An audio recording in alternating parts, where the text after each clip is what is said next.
now it should work, because if it doesn't work, I'm going to look for a new job. It should work. It is working, isn't it? I figured it out. Okay, excellent. Yay. Sorry about that, everyone. Actually, I did everything right, but system needed to be updated. So I had to go in there, actually manually add the driver.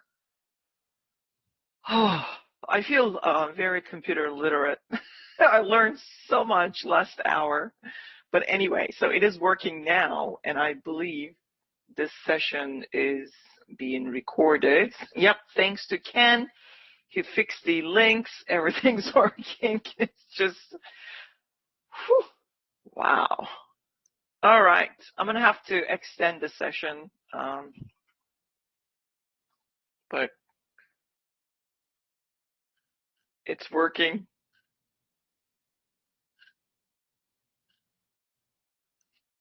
All right. Well, I missed this move.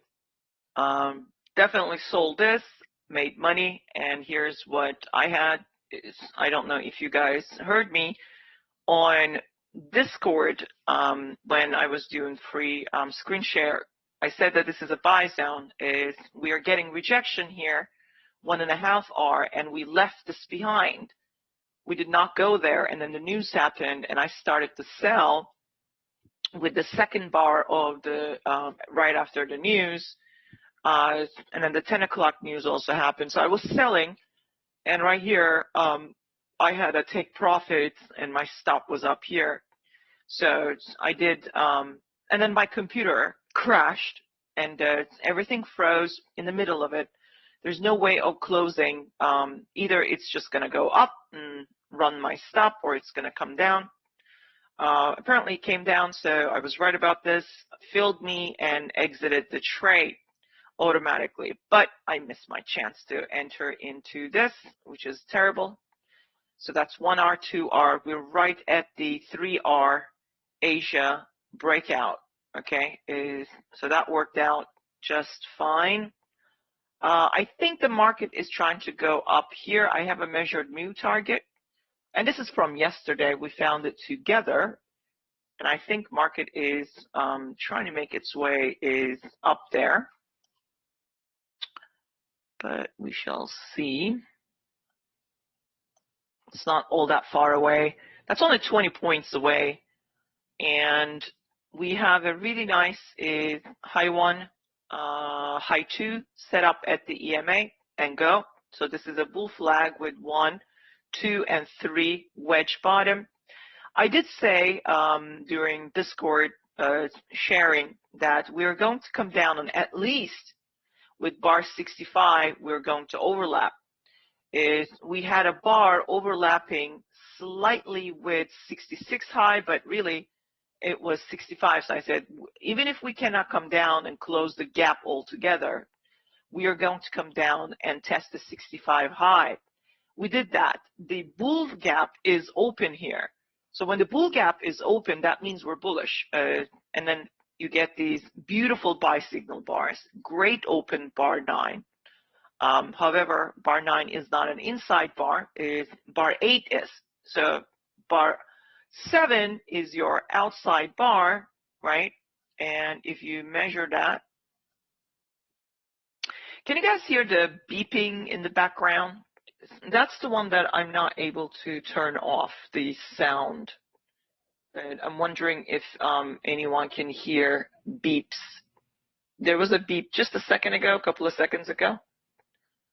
I'm going to point it out because I don't want to bug you guys with order entries, exits, beeps, and such, the system sounds.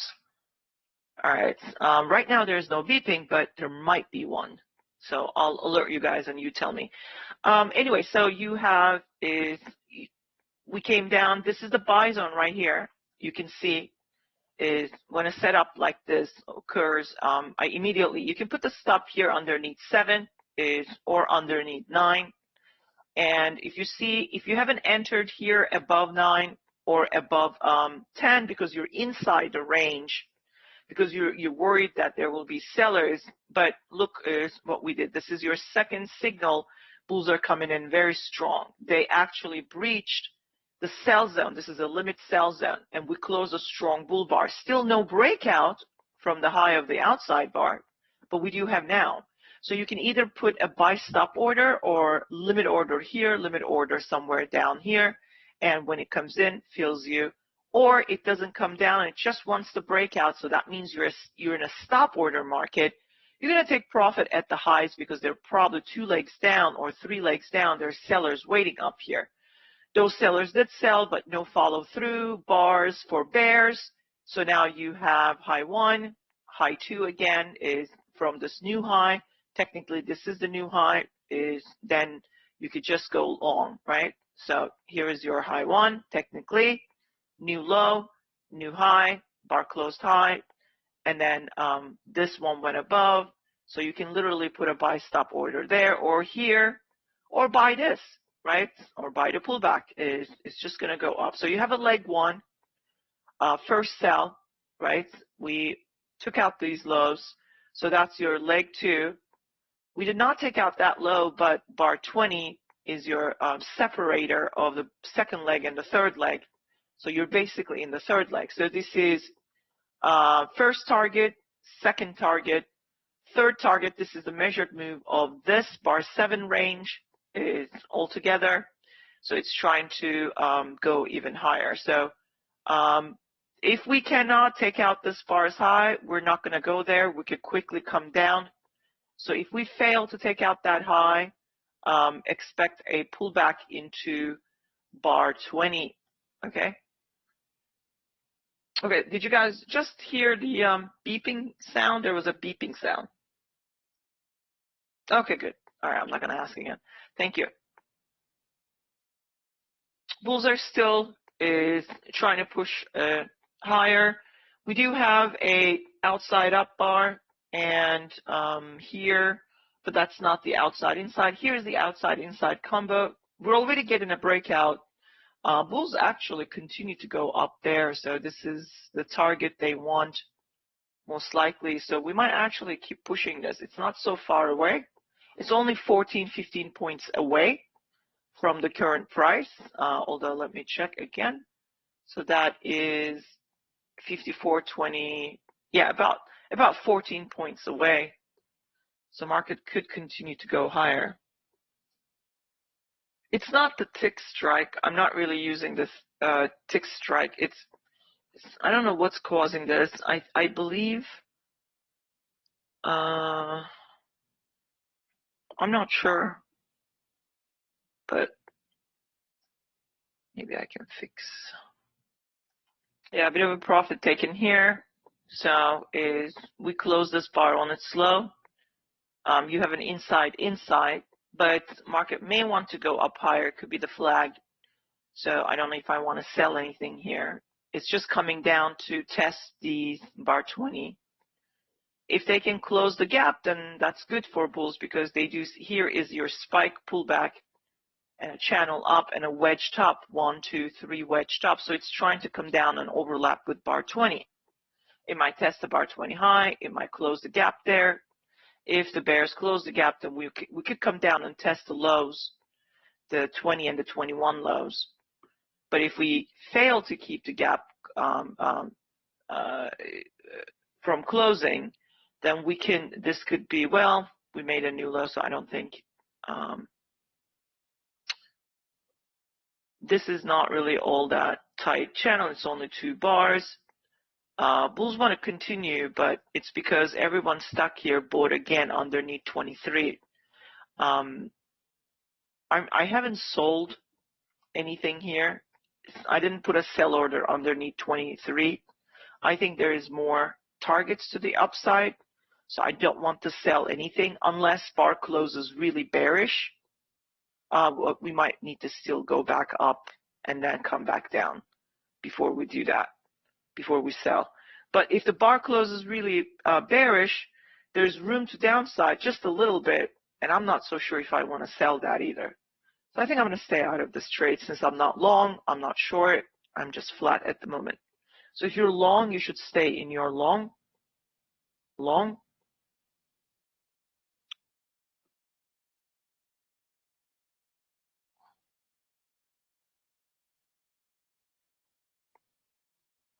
But if the bar closes bearish, then you might want to perhaps either take profit some or get ready to buy the pullback again.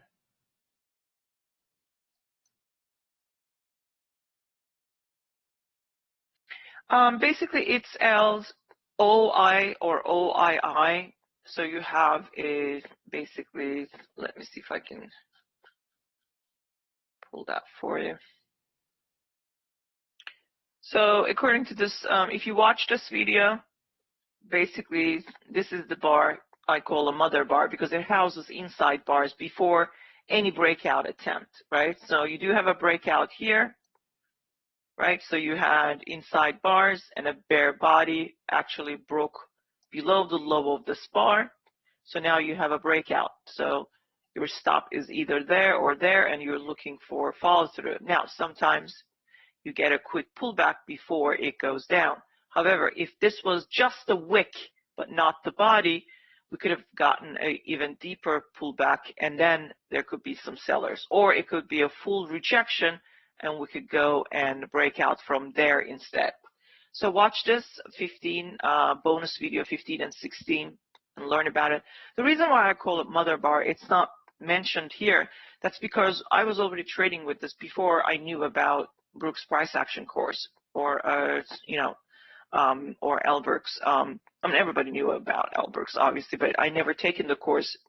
So I was streaming for another room and I was developing trading techniques, and mother bar technique is a step forward, a few steps ahead with certain measurements, and I have traps that I use, trap areas, and I look for traps before market actually breaks out. So there is no trap. There was, but it failed. So trap failed here. Now we have a breakout, so I'm looking to buy now, right? And if I actually put the stop here and I enter above here, I'm looking for a 1 hour target right there. And you got it. So say you enter there, your stop underneath the inside bull bar, and that's your 1 hour. But you can also put your stop there. That would be your actual measured move target. So because you got the breakout. Those combos are pretty much almost every other bar. So it's really easy to trade. We'll see more targets to the upside around 49.25 or 49.50. But they have to break from above and continue to go higher. So you got 2 dojis at the highs after making spike pullback channel. You got 3 wedged up. That is the first sell, but it's really weak underneath 23. I would look for a second sell before you sell anything. So anyone sold underneath 23 is disappointed, trying to probably sell again to get a break even. So that means they want market to come down to the low of 23 once again.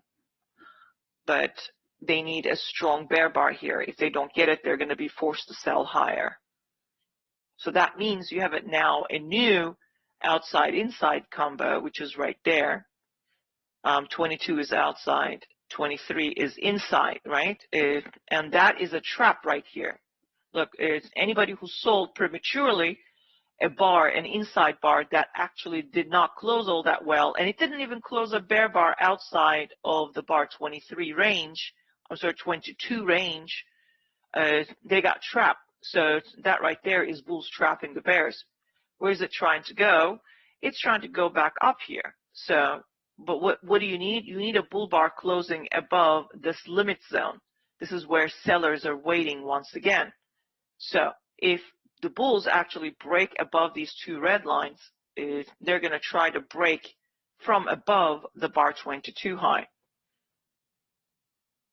So that's where this whole area where bears might be waiting to sell. So they might allow bulls to go, but they're going to try to sell and bring price back down to either break even or break even average price and then exit out. Then bulls can take over, or they're going to trap the bulls trying to break out and then reverse it back down.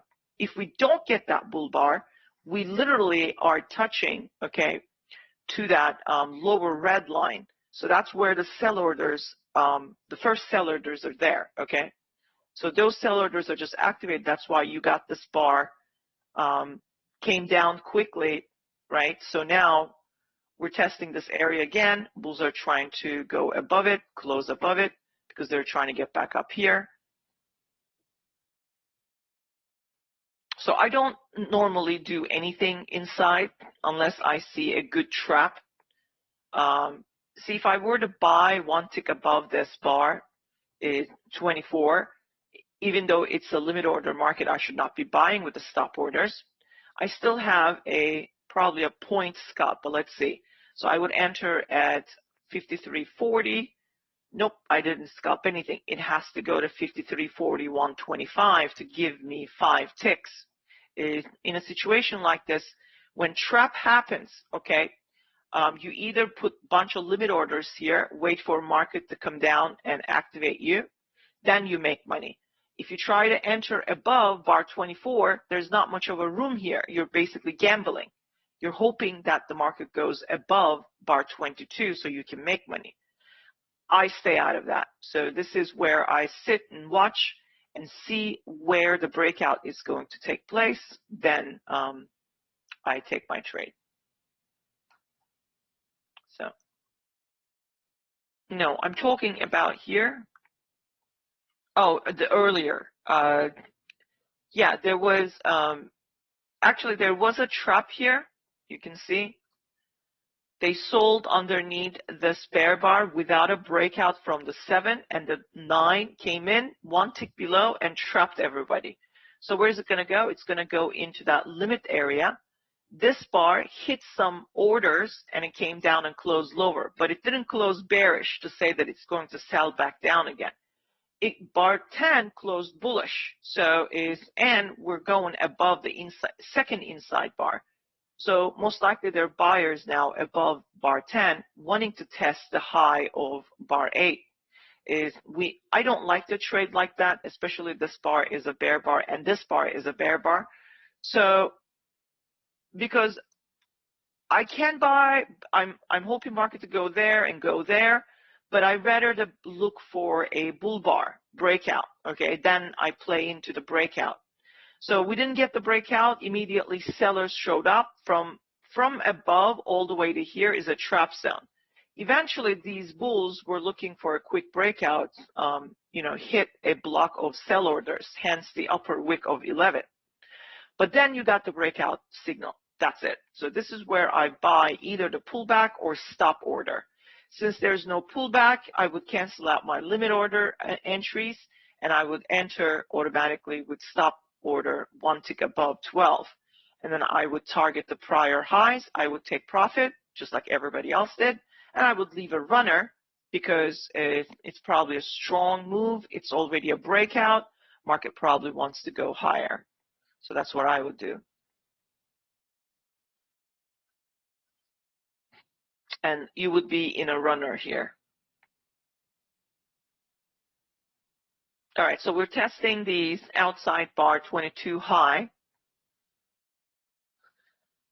If they do close a bull bar, it is possible that this can keep going higher. But if it fails to close a bull bar, there might be some sellers there who could have a double top, depending on how this bar closes. I think the bulls are trying to push this towards the 49.50. First the 45. Most likely the sellers are around 45, maybe 1 tick under or 1 tick above. If the selling is brief there at 53.45, we can continue to go up to 53.49.50. So bears want what do we have? So we have 10, 15.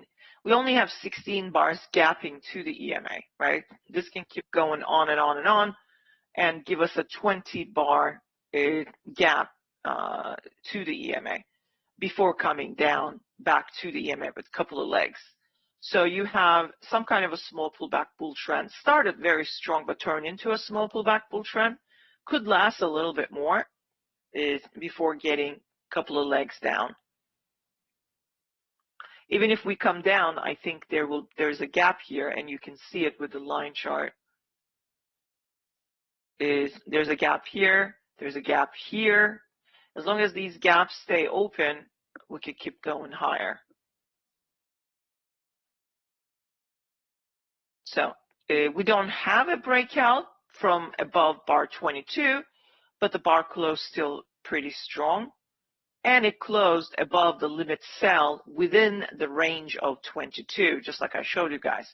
So now bulls look for a follow-through breakout right here, or at least they will try with this bar.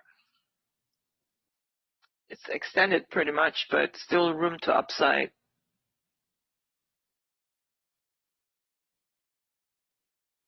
It's about to get the first shallow target from the breakout of bar 22 high.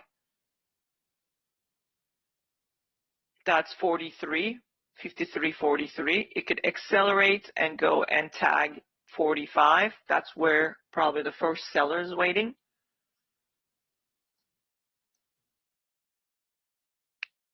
That's it. We're about to tag it.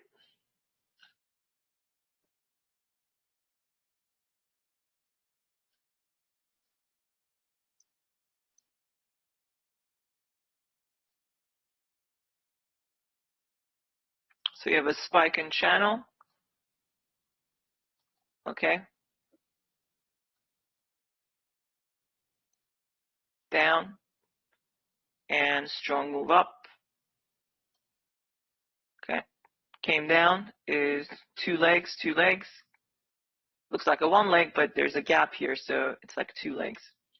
Then we go above is small pullback bull trend. Then it comes down, but it creates a big bull flag. Right, so we get a higher low double bottom, and we go up. There's a measured moon target from here to there, so let's measure that.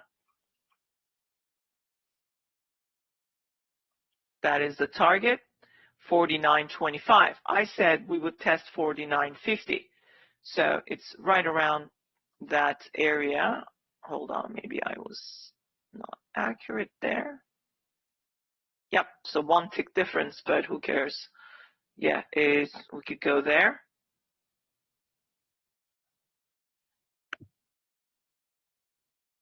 Well, market has been trending since Friday, right? With the big squeeze. We're still in this big squeeze, right? So this was this big squeeze. Who would have guessed it? No one.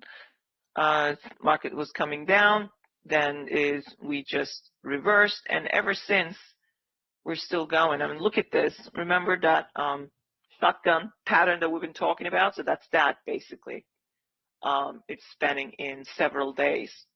It will come down. It's just looking for this high, so it's also creating a trading range. Market is probably looking for some kind of a magnet, which is May high and high of May, and it can go beyond it before, trapping the bulls and then come down, right? So I think that's where market is heading towards. Is it getting exhaustive? I don't think so. I think it's still small pullback bull trend pushing, and we might even get some big bull bars, okay, eventually, and then I would look for a reversal. So it's still on its way up. Yesterday was not choppy. In the morning, you're going to get these trading ranges. I mean, this actually expanded down. But if you look at it, this is basically a bull flag, right? 1, 2, 3, 1, 2, 3 nested wedges.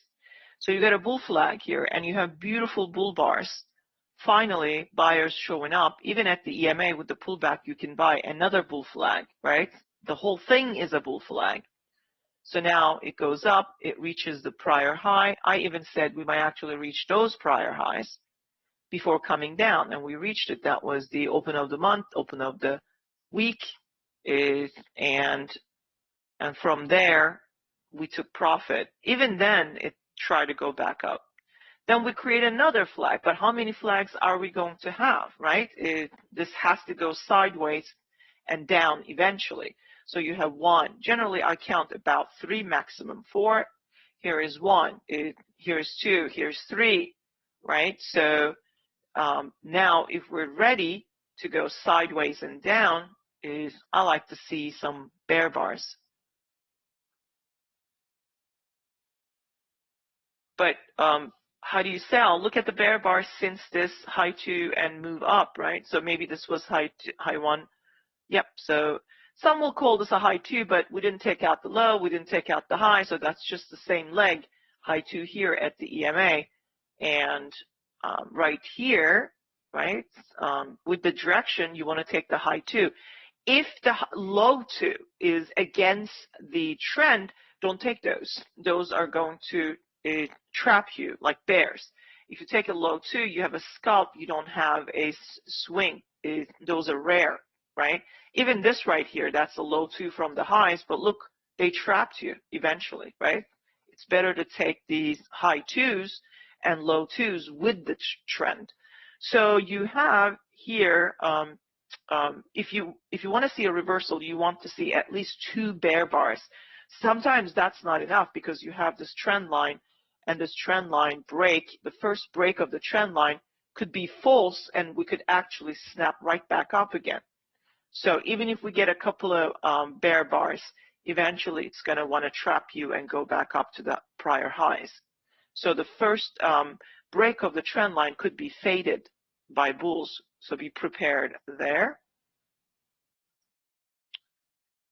Okay, so there is, I can't read these long messages, but not during the live webinar, but I can look at it later if they're posted on Discord, because it takes too long for me to digest and process and then reply. So I think I'm going to stick to the price action here for now, but I can look at it later. Bears want to bring the price down and overlap with bar 20, the bear body, and that is around 34.50, but they have to close a bear body below the low of, below the open of 26, bar 26. So if they do that, then they have a chance to bring market down about 5.5 points. But if that bar does not close bearish, you're going to get trapped. Even if it closes bearish, it's still dangerous because it needs to go sideways in a trading range before coming down. So we don't even have that yet, right? So we need at least 2-3 bear bars to put us in a trading range. We only have one bear bar, which is bar 28. And it's the first break of the trend line. There will be bulls waiting underneath the bull bars, prior bull bars, or immediately they will try to buy underneath the bear bar and they will try to fade it and go back and test the highs again. If that fails, then you can look to sell, but I would still need a second bear bar there. Even then, if the second bear bar does not close where I want it to close, I'm not interested in going for that 5 or 5.5 point run into 34.50.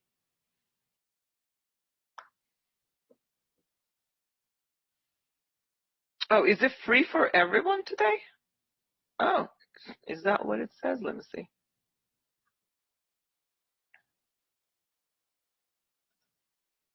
Nice.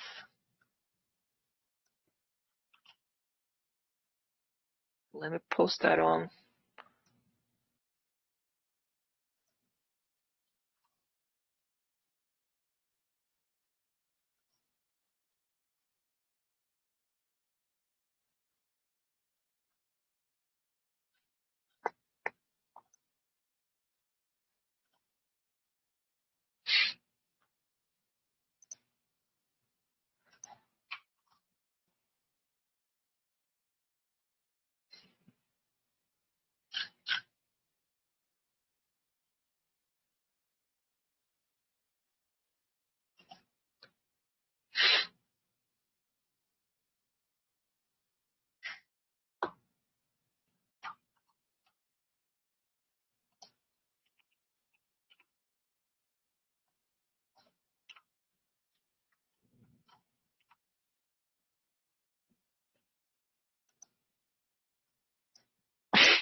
Come on.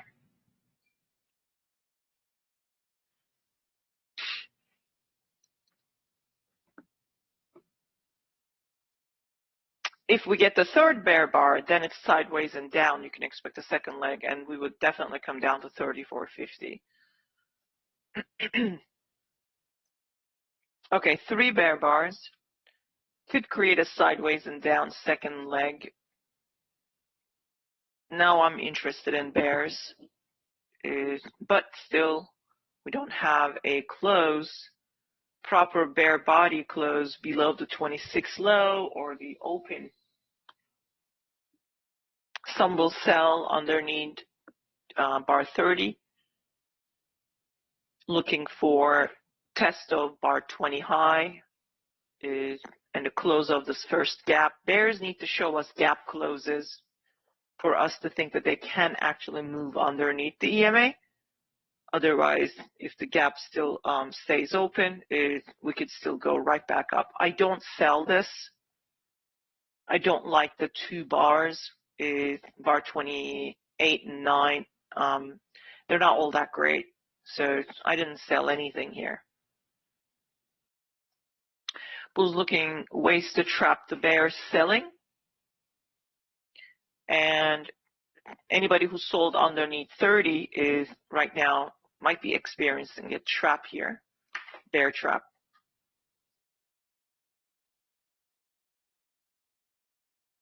But the bar has to, 31 has to close bullish above the midpoint of 29. Then bulls have a chance to go and test the 29 high.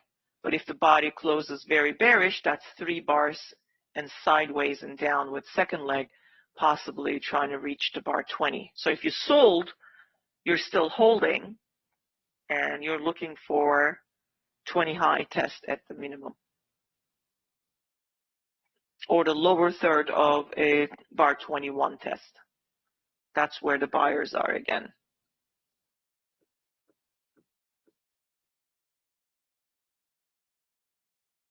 It's still a small pullback bull trend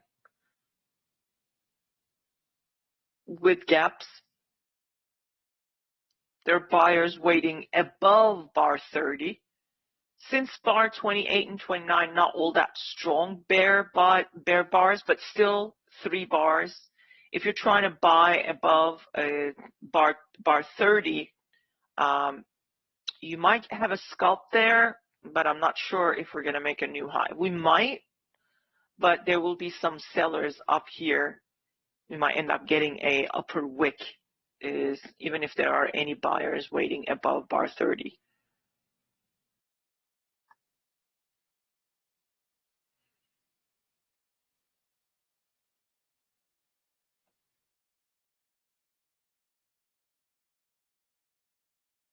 So I'm looking for a bull bar to buy again. 40 point is so close by, it's just 49.50. This is why I don't want to sell. These end up becoming a pullback, a great way to scale in for bulls. You know, you can't just sell against it. They could trap you. So these are pullback. This is pullback, and the bulls want the reload again. Unless we take out the pullback bars low, the last one is bar 31.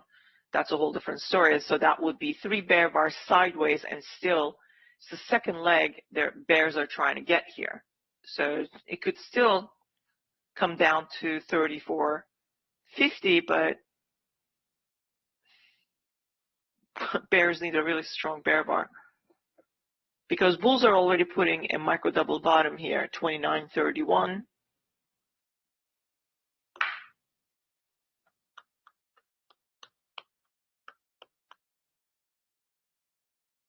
So since bar 11.31, we already have 20 bar gapping to the EMA. First touch at the EMA could buyers be waiting and wanting to buy.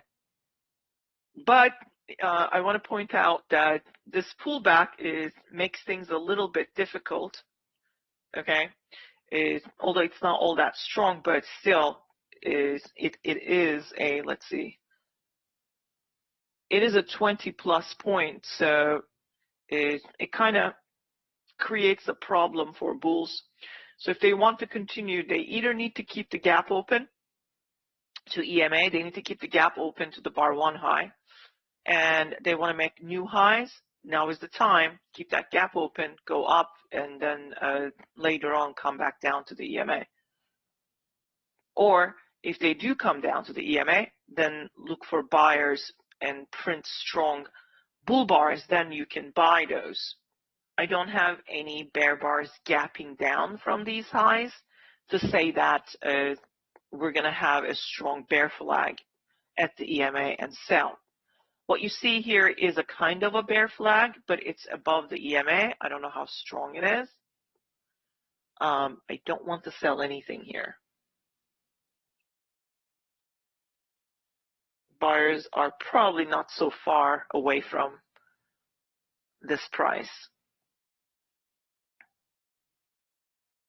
Maybe 53.37, 34.50. The deepest pullback could be 53.32, but still, we're going to get buyers there. If we cannot get them right here, one tick above 31.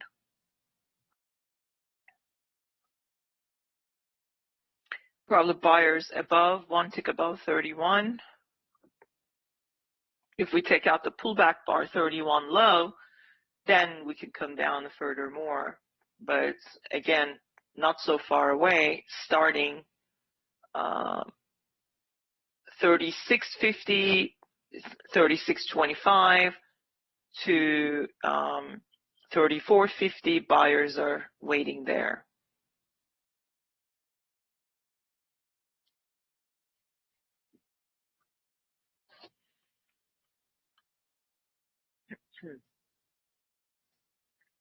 So now the buy stop orders moved one tick above 32. It's a bear bar, but still there could be some buyers there.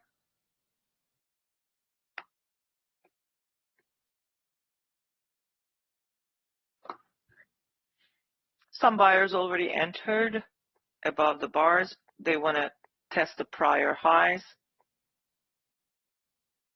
But entering above 32 is difficult.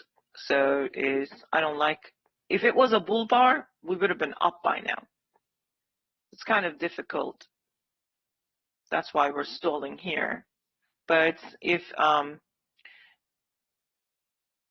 we do get bulls show up, we're going to test 41.75. If we fail and take out these bars lows, we're going to continue to come down.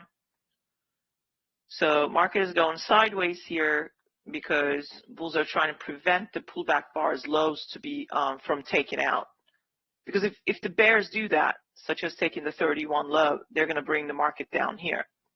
So they're trying to prevent it so they can go back up. If anyone entered above 32 looking for a 1-point scalp, ATR is so little, like 280 is basically 275. There is a 2.25 scalp there, but that's almost full ATR.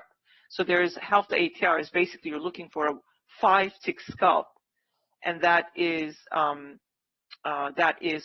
42.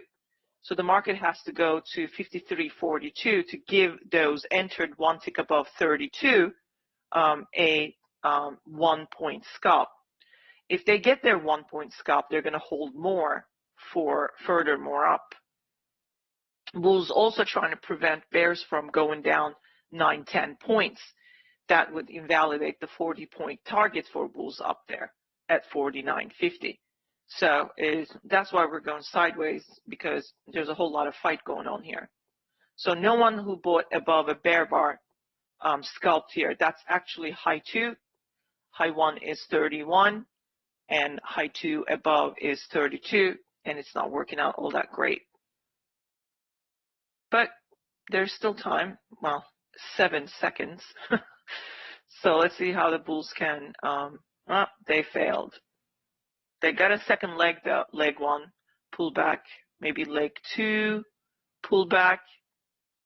They might be in a leg 3 here. Small micro wedge. Yeah, bears are now trying to bring market down to 34.50. Or there could be buyers is right at the EMA. Right at the EMA is the high of 20. So good for bears is they kind of took control here. And that was 3 bars sideways and down. So good for them, but still this is very bullish market.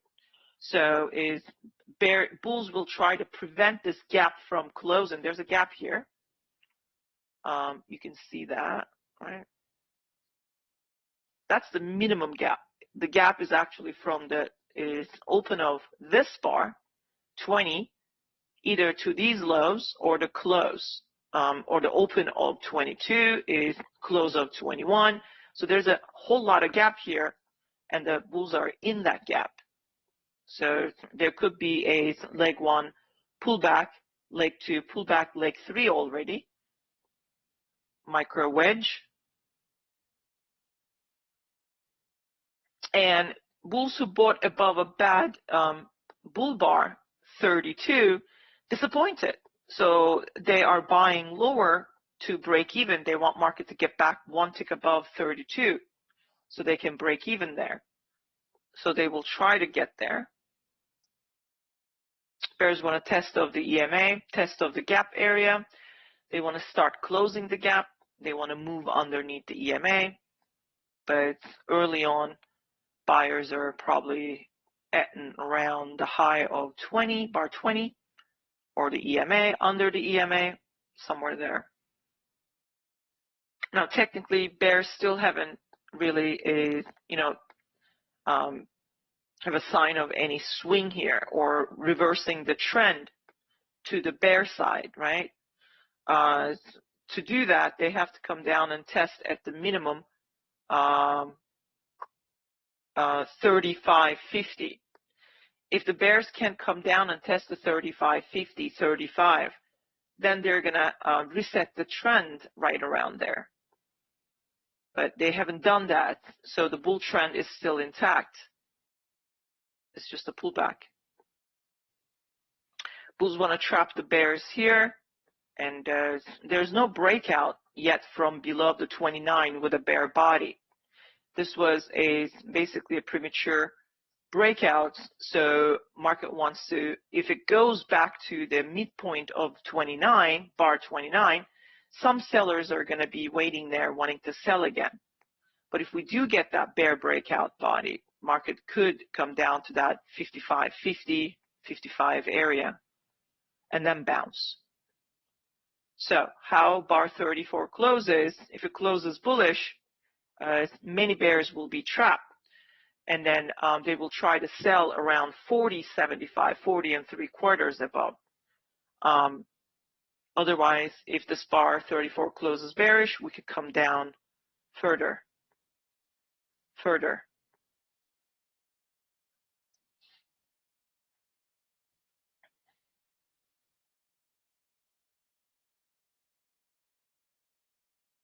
So you can see leg 1 pullback, leg 2 pullback.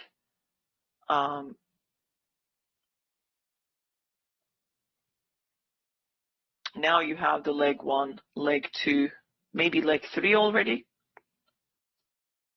I think the bulls are waiting around here, wanting to buy, even if it comes down. If it fails and we go 1 tick above that doji 34, should have closed bearish for bears. If we go 1 tick above it, we're going to go even higher because anyone who bought above 32, 32 is an important bar, 32 is an important bar here. They're buyers stuck, they want a break even 1 tick above. There are sellers above 32 wanting to sell again because it's the midpoint of the outside-inside bar combo 29.30. Now those bears are stuck selling. So since this is a bull trend, I'm with the bulls. So that's why I think the market is going to try to go 1 tick above 32 regardless.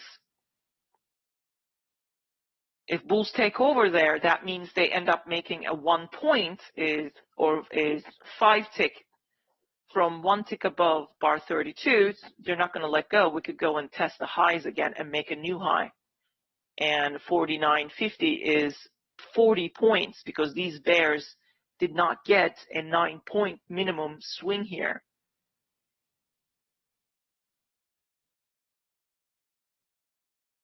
So is how this bar closes is important. It went above 34, so that's good for the bulls, but it needs to close bullish. And in the meantime, test 40.75. So 40.75 is where bulls break even, and then start to gain control again.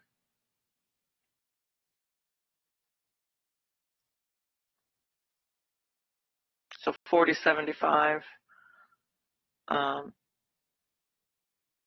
we should test, and then hopefully beyond that.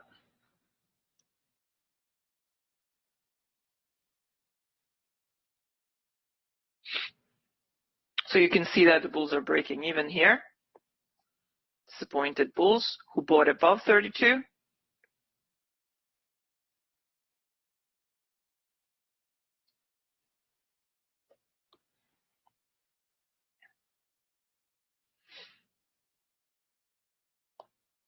But those bulls still haven't made money. Those above 32. Those bulls still haven't made money. Those above 32.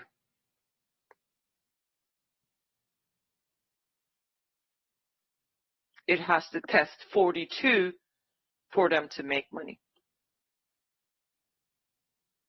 With the original contract, they bought above bar 32.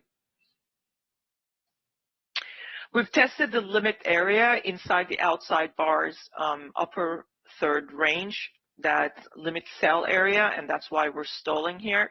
They hit a sell order there, but we breached that. We're going to go test the 29 high, maybe even higher. So the bulls need to close a strong bull bar. They couldn't close above the level, but they did close a strong bull bar. So this bar 36, if it closes bullish above 41.75, then we could go and test the 29 high. So I'm looking for bulls to really get above the 41.75 with a bull body, and then go and test either the high of 29 or even higher before we get more sellers again. So if they fail, these bulls fail right now, then that's bad for the bulls. We can close the gap to the EMA. So bulls want the 42, 53.42. They want at least a point scalp or 5 ticks. And it is struggling. Come on, bulls, you could do it. Their buyers above 35.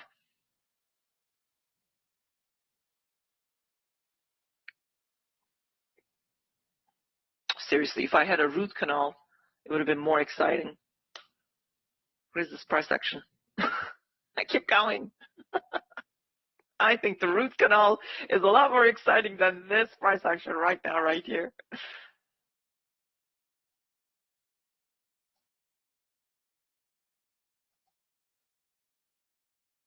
Sorry about this dimmed screen. Trying to capture my trade. It's just sometimes it dims the entire screen. So I bought into this trap, and I have scalped at 42, and now I have a runner. In the meantime, I moved my stop to the break even, so this is a risk-free trade, but hopefully it's going to keep going higher to the 29 high and then break out from there and give us a new high. Bar 36 did what I hoped it would do, but it didn't close the body where I wanted to close. So the bulls are still pushing. They want to break out from the 29 high, or at least the test of the 29 high, and then they want to go and test the prior highs and get a breakout. So they are on their way to 40-point zone still.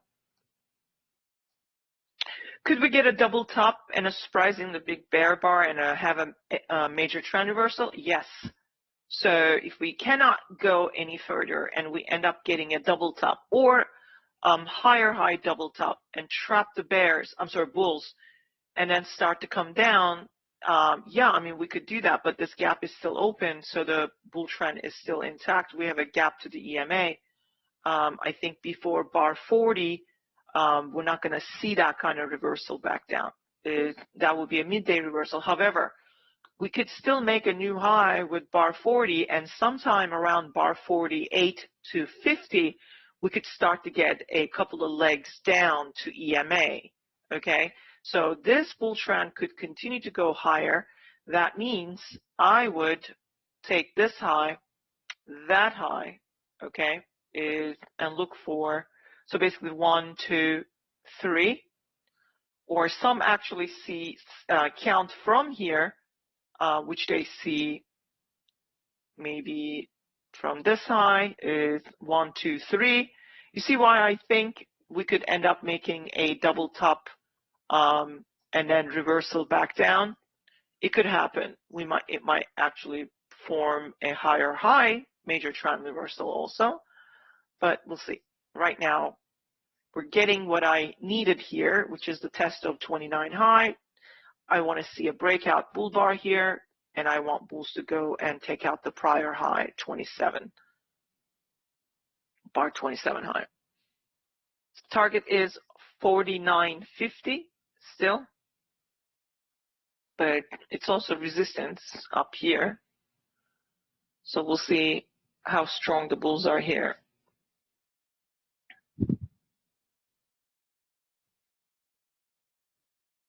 Kind of overbought situation, but there's no such thing overbought, so they're steadily buying. If I see a strong bear bar, like for example here, these are buying, but look how much we have been buying. So it's kind of an overbought, but they're buying also these bars. So you're getting these upper wicks, okay? It is pretty visible. So it's kind of a,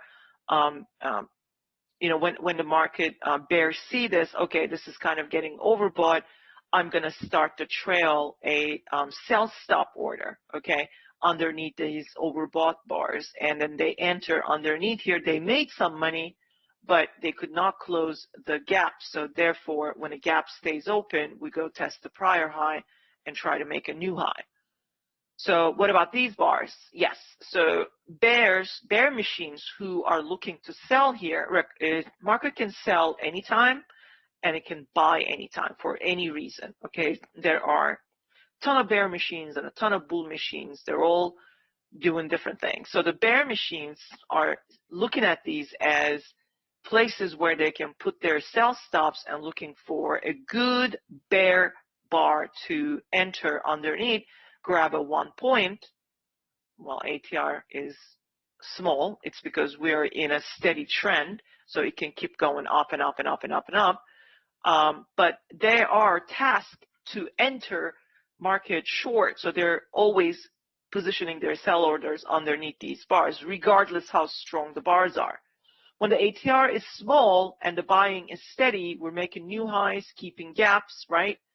You don't want to go against it. You don't want to. You're a retail trader. You want to go with the trend. You don't want to go against the trend. You have emotions. You're a human being. You manage your account. Machines don't have. Okay, they have logic that is programmed by somebody else. They don't have emotions, so they can buy and sell. They can lose. It doesn't matter.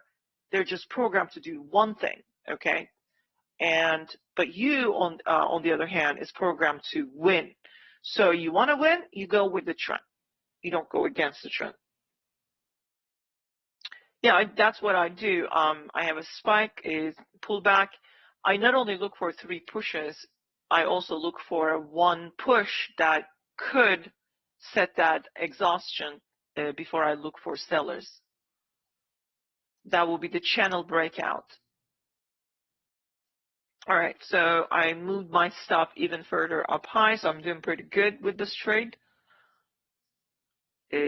Target is 53.49.50. That's 40 points. They could start to take profit around 39 points. That would be 48.50. There's measured move right there, right? So we could get that also. That's 49.25. Measured move on the hourly chart from yesterday is 61, 53.61. And then the outside inside bar breakout is at 53.75.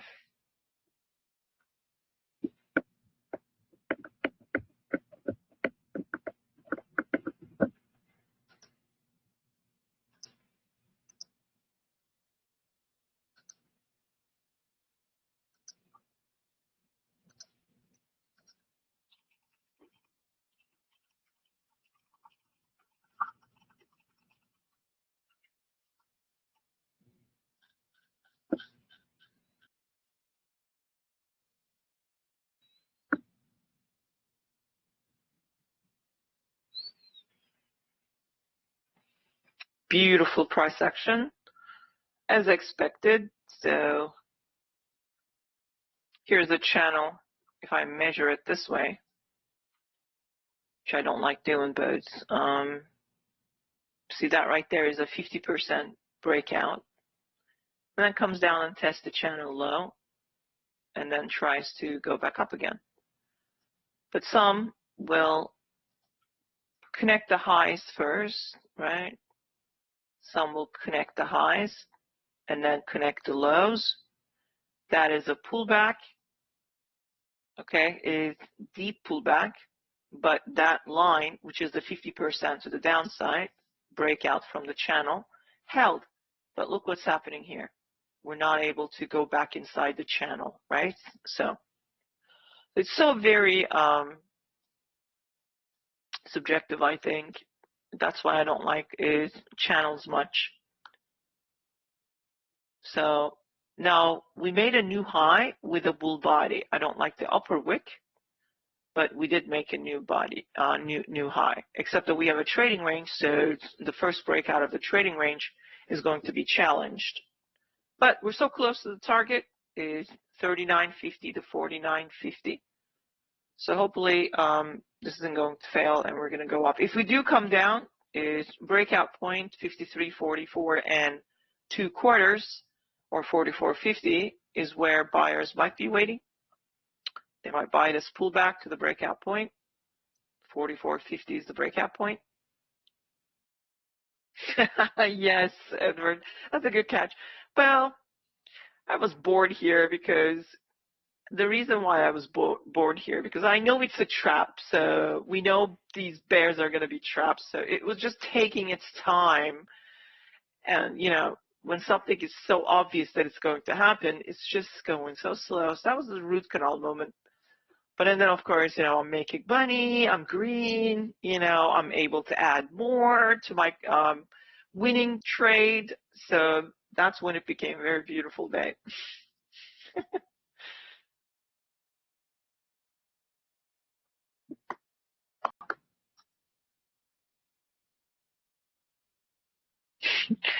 I mean, with my 5075 is 4R from Asia, and it's a really good bull trend.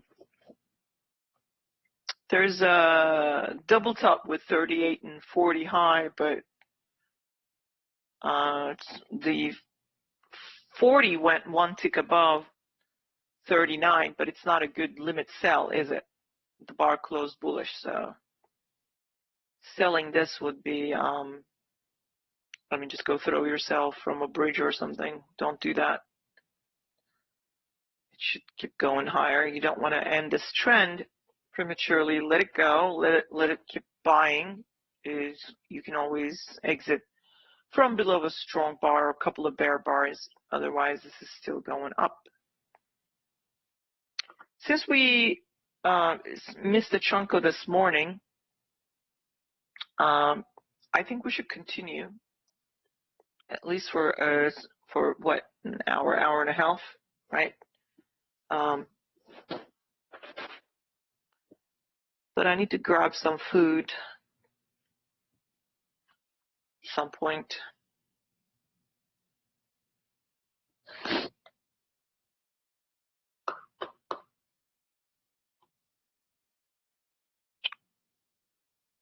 Beautiful buy signal above 39 or 40.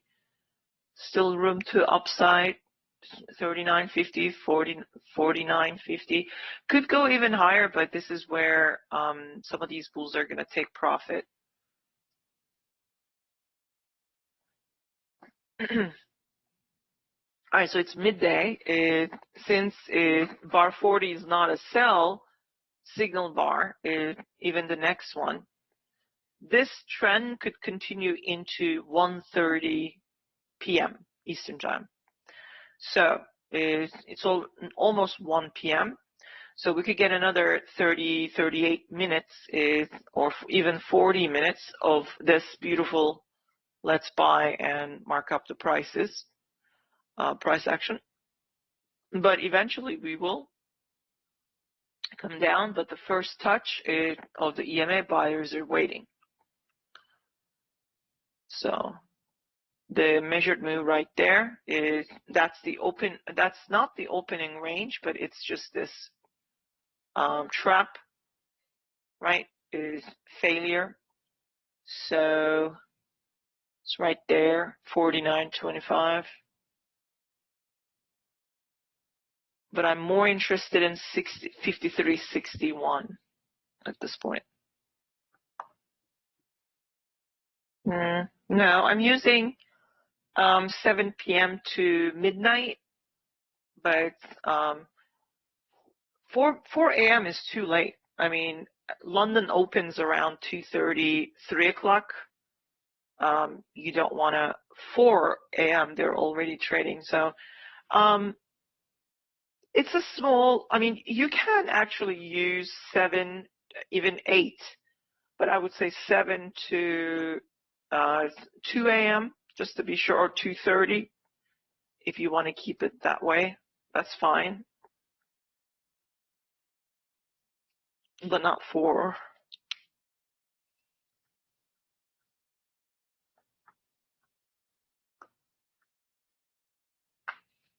Bear's looking for a backdoor to enter, but we haven't really tagged the zone yet.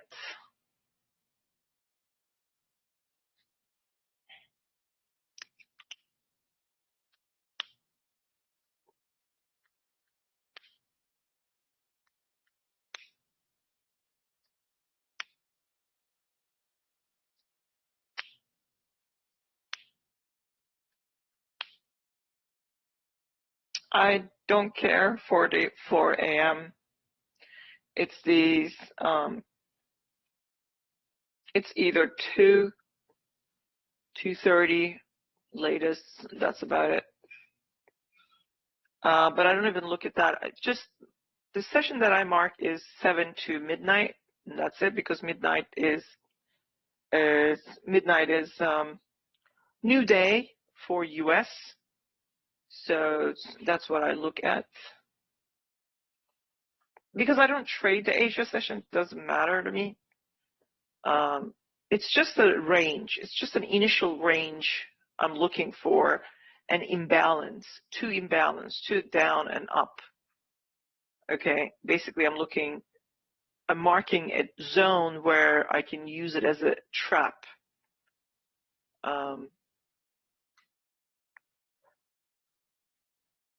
So look,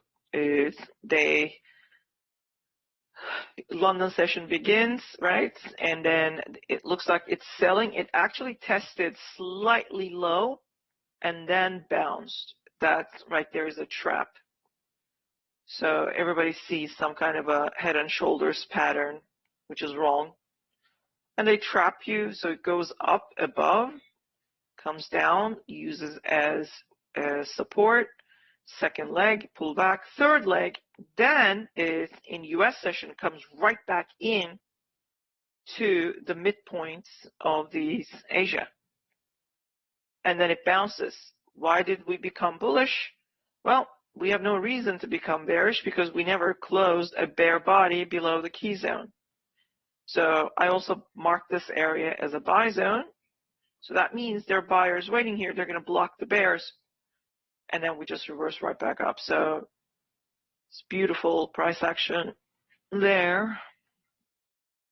Could be going higher, 50-50, which is same as it's, I think this is 50-75. Yeah, that's where it's trying to go.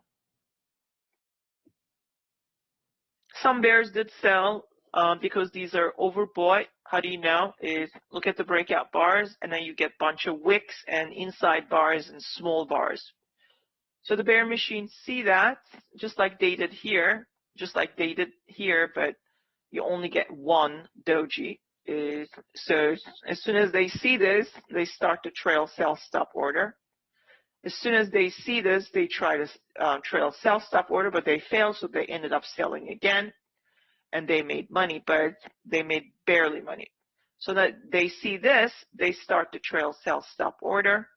They already entered here, and they got trapped, so they're selling higher and making money again.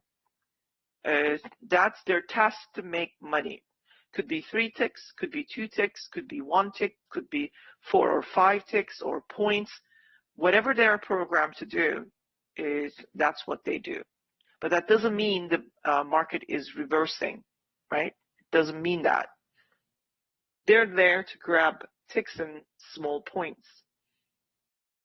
So without a clear reversal sign, we can't really do anything here. All right, so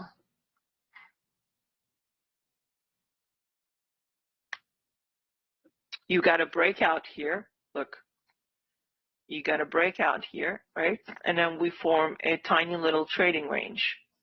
And then we get a breakout with 41. But, so let me do this in a way, right? So we have the breakout here and then the trading range, right? So I'm going to take that 3 body from the high of that bar to the low of this bar. Here, I'll make it a different color. I'll make it, well, that was orange already. Okay, so look, we have a breakout there, but barely. It's not a body breakout, right? It's not a body breakout with 41, but it is a breakout. Because it's not a clear-cut breakout, it should have been above this high, but it's not. So you mark the 50%, it comes down, it's going to buy. Even if it comes down to the lower third, there will be buyers, you can make money, right? So similar thing has happened. Let me see.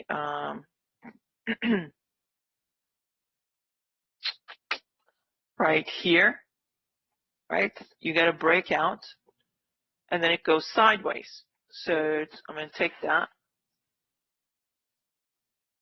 You get a breakout with bar 13, and then a couple of bars, including the breakout bar, right? You just extend, right? So you got a breakout. So you could do 2 things. You can buy to close, or you could buy 1 tick. Since breakout is too big, right? There will be buyers waiting. There will be buyers waiting. Since breakout is very clear, you can literally buy right there at that high. But you can also put a buy stop limit order there in case it comes down. It's going to guarantee to give you profit there. So that's what I look for. Here's one right here, but it's only 2 bars. I generally look for more than 2 bars, minimum 3 bars. But here's a breakout bar. It goes sideways, right? So here's a breakout. So you can either buy 1 tick above or buy the pullback. This one didn't even give you a pullback limit entry. You're just in anyway. Here's another one right here, right? Here is breakout, this bar, or breakout this bar. And trading range that's not a good breakout, but that's the breakout you're looking for. So then take that, let's get rid of this. Right, so you put a buy stop order above 27, that's what I do. I don't like to buy the close of it if it's got a big wick, but I'll put a buy stop order there. I'll put a 50% right there, and then somewhere here, maybe here, right? As long as we don't get a bear bar, right, that I'm not going to obviously try to buy this. So this is what I'm looking for. I enter, maybe I wait there, I enter here, and I trail. I enter there again, I'm up. I can even just leave it there. I don't have to trail it down. I already entered here. So by the time it gets there, it pulls me in another long trade. Now I'm compounding. So the last one was here. Right, so that is the breakout, but it's really false breakouts, right? So what can you do? Or you could say, you could take this.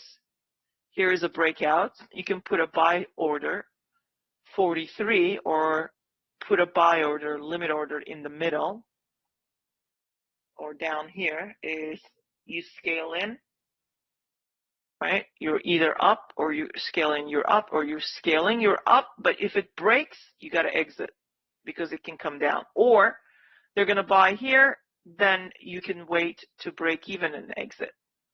But if we start to get bear bars, I don't buy. I don't look. I don't want this to be broken with a bear bar. No sound. All that explanation, I hope you guys heard me. I mean, I can go over it again, but I'm assuming you could hear me. Okay, good.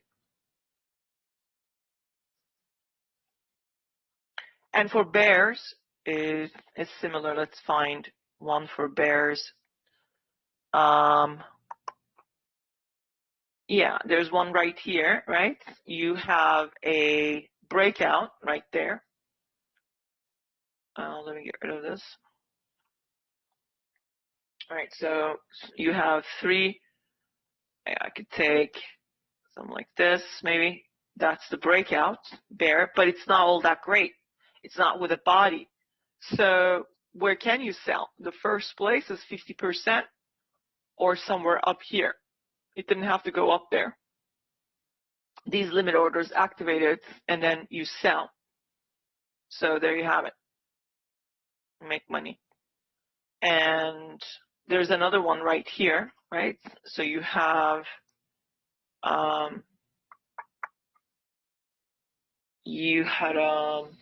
this is not all that great though. I would take this 1, 2, and 3, and then this one's a breakout, right? So if you put a sell stop order, you didn't get activated, and then this goes right up. See, it activates the 50% and then comes down. You still make money. But what happens when it just goes right back, right? This is the bear zone. If the bear zone is activated like this by bulls, right, it reverses, right? You can simply buy, and then I do this, right? Say, which broke that? This one broke. So from that, stop goes here. I literally swing up there. Or you can just use the high. That will give you a much better target before it goes sideways and up again. But so those are the things that I measure, look for, so and so. All right, so target met 49.50, but we could still go 5 to 10 points up. Is May high, is not all that far away, and then we had this is right here. We also met that target right there, 49.25. I don't really care for this anymore.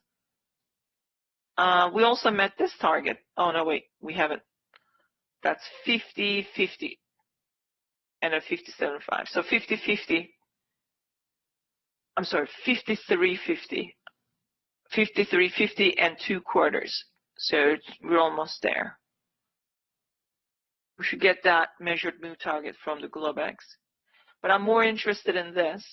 So that's not far away. That's only 49.50 is 40 points, right?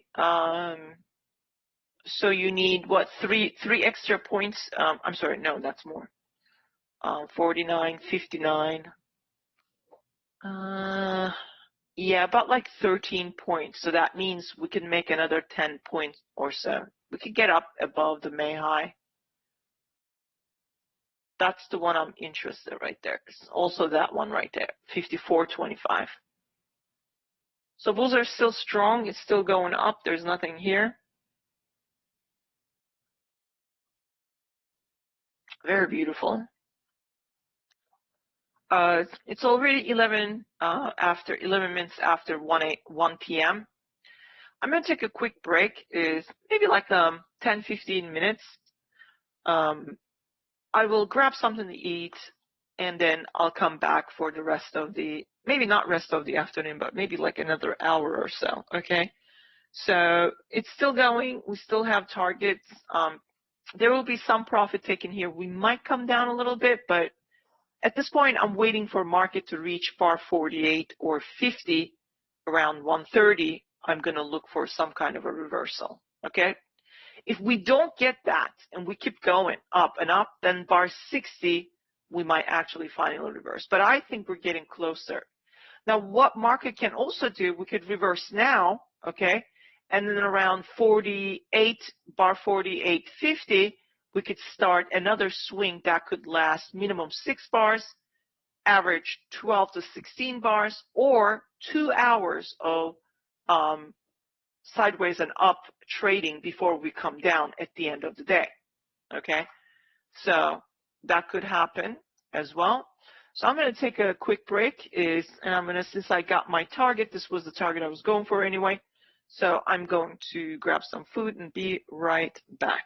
Okay, everybody. Bar 46 and 47, start the trading range process.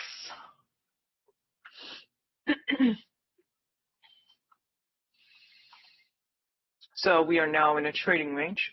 First touch, 47, 48. Swing started. We made a new high here. We do have 1, 2, 3. Count begins again. Maybe 1, 2, and 3, or 1, 2, and 3. But to me, this is one leg, so I would count from here. Or it's 1, 2, 3, and a higher high major trend reversal. I don't know. This bar hasn't closed yet.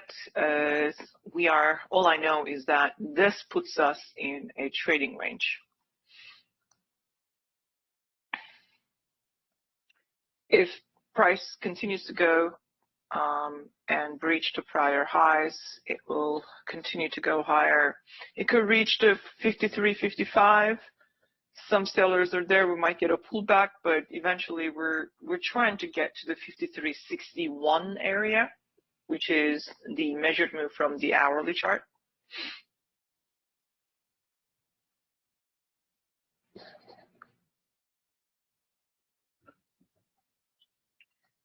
You got an inside, you got an outside, 50, 51, and another inside bar. So you have an IOI setup, breakout mode. Bulls want a bull breakout here with a stop underneath 52, and they want new higher prices. Bears want to breach the 52 low and go test the 51 low. But given how bullish we are, let's see if we can actually trap the bears somewhere near the low of 51 or 52. But we get another bear bar here, we're definitely going to test the low of 51. Buyers are waiting underneath 52. That is the limit buy zone.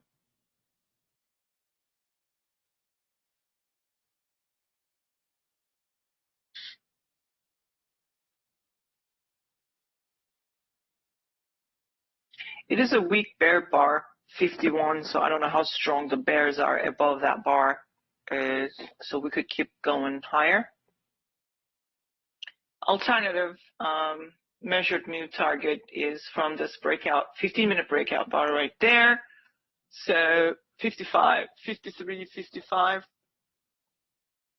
Also target, which is also an institutional level, so.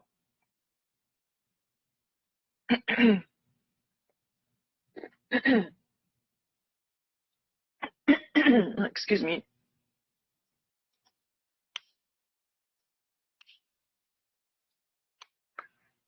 So far, it's more than 6 bars. 1, 2, 3, 4, 5, 6, 7, 8. Market could continue 4 to 6 or 4 to 8 more bars to finish the trend before coming back down. So far so good. That's the swing.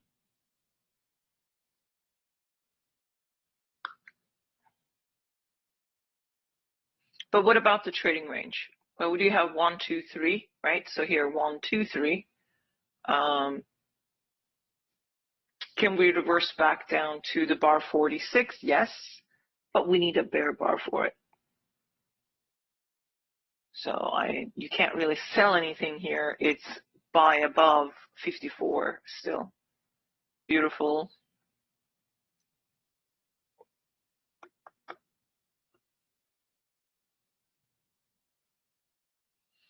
$53, $55. We're gonna pull back most likely, even if it's a little. We'll pull back. It's also a breakout, right? So you see that breakout right here.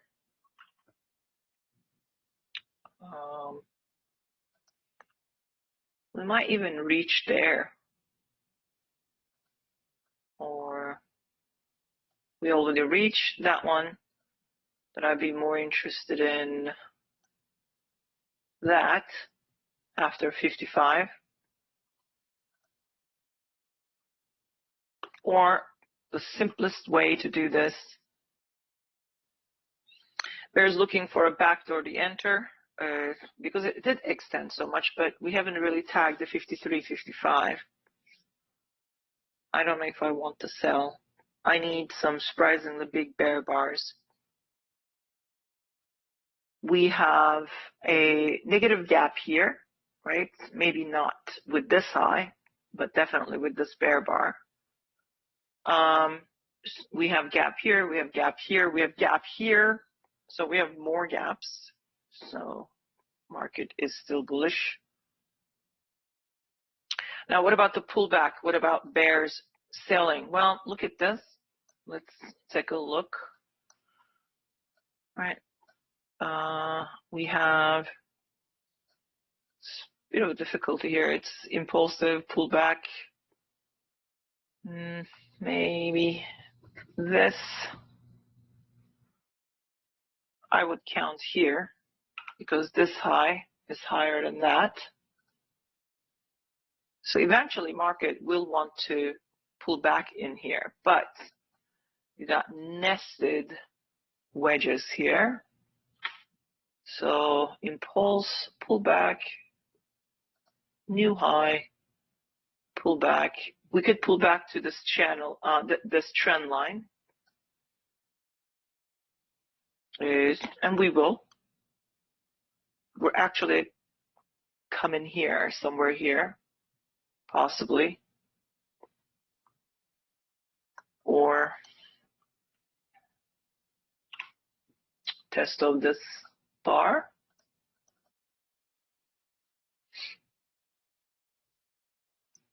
$55 is not a good sell signal bar, but they're coming down because there were some sellers here. Probably trapped. They try to sell again. They're trying to come back down to the 46.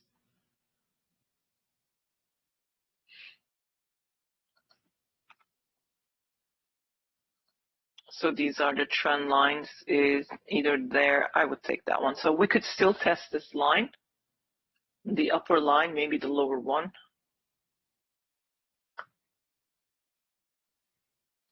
But body has to close first before you make that decision to sell. I would not sell underneath the 55, but some bears did enter there, and they're looking for at least a point. So if you are a bear sold underneath bar 55, you entered around 50.75. So the market needs to go to 49.50 to give you a point. I don't like to sell below bull bars because as far as I'm concerned, there are always buyers waiting there. is a bullish trend, difficult to sell. Market needs to show me. Like this right here, they sold, but it's because they sold here, so they're kind of stuck. They have to sell higher to fix. Fixing led into making money, but still it's a bullish trend. So it's difficult to sell. So I'm trying not to get tricked into selling. All right, so this is the 10th bar with the 1:30 p.m. swing. We need minimum 2, average extra 4 bars. Actually, I'm sorry, 6. It's 12 to 16 bars. So that's what 2 to 6 bars we need here. And we might get it. We should. So if you're long, you should stay in your long. Unless we make a double top with 55 and a close bar 57 bearish, pretty strong, then they will sell the close of that bear bar. But so far, it's only looking like a double top. If we close a bull bar, there's no need to exit out of your long. We're going to test the 53.55, which is my new measured move. There's still more room to upside. 61 is not so far away. So the first measured, you can also measure this bull leg, is which we reached, right? And if you put your stop there, then 55.50, we're almost there. 55, 55.50.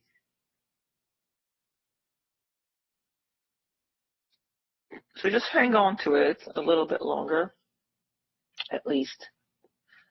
Let the market print an hour-long small pullback bull trend swing, which is 12 bars at the minimum. Looks like a double top at the moment, but the bar hasn't closed. However, if it does close bearish, that's going to be a problem for bulls. But we don't know, so you can't really assume that it's going to close bearish.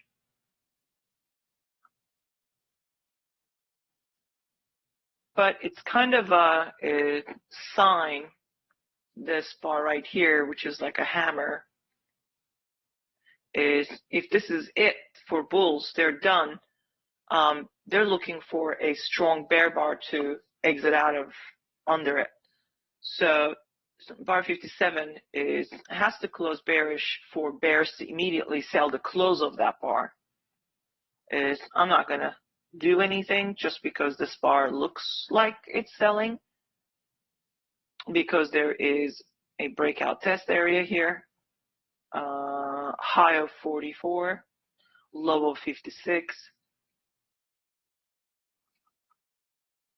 It's also a breakout point from the outside bar 51. There could be pullback buyers here.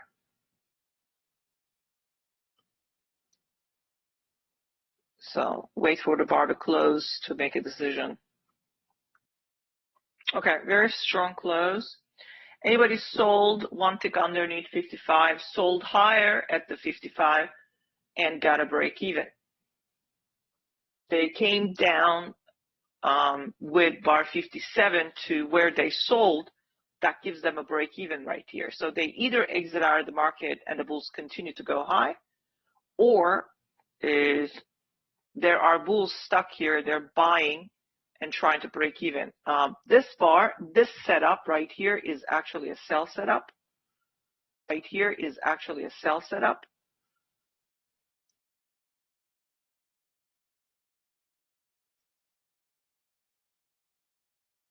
But given how strong the bullish day this is, I'm hesitating to even open any kind of short trade here. It's basically a second sell, first sell from under 55. And since we tested the low of 57, went one tick below, the second sell is activated for bears. but trying to take low twos here, right from the highs against the bullish trend, it's dangerous. So this is why I'm not taking this trade, short trade. But it is a sell setup.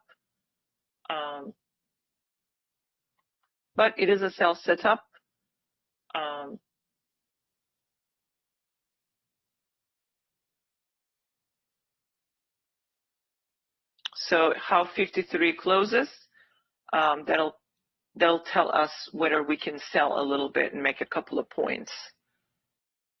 Market may want to come down to 49 and bounce, or continue to sell and breach 48 and come down to 45. But given this is a swing since 1:30 p.m.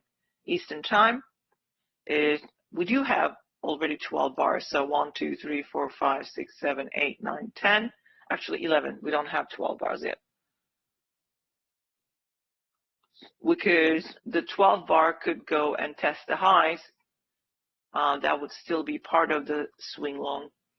Or it could come down a little bit, and then the next 4 or 5 bars, we could go up. That would be the completion of 16 bars before bears coming in. So I always look for average 12 to 16 bars. So it's a small pullback bull trend on the 15-minute chart, but you do have a sell set up here, and bears trying to make a couple of points is from under bar 57 or from under bar 55, which was their first sell. So is high 1 above 56, possible high 2.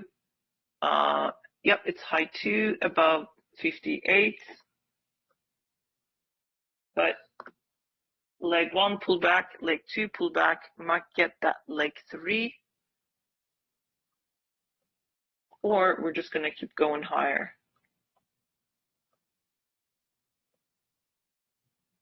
But bears did sell with the second sell, so they're not going to let go that easily now.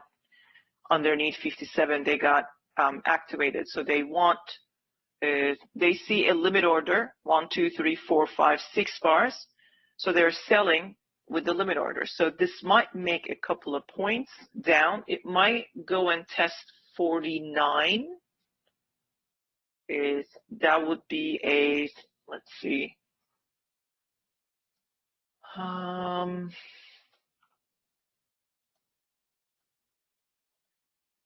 Actually, 48.75 is 225. So it's 2 points and a quarter. I don't know if they would make it down to 48.75.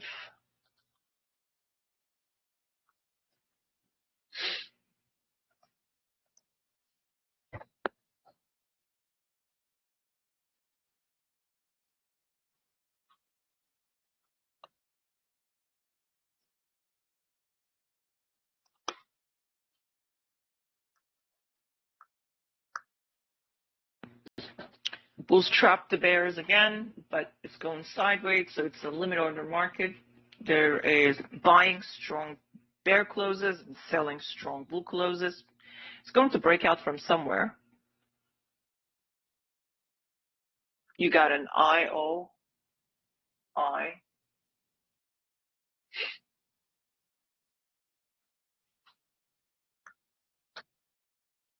Well, the bears who sold underneath 55 are trapped. So they even sold underneath 57 and trapped. Those are the bears I'm talking about. Because look at the bull bars. Look at the bar 57 and 59. Market is trying to reach the 55 or 55.50.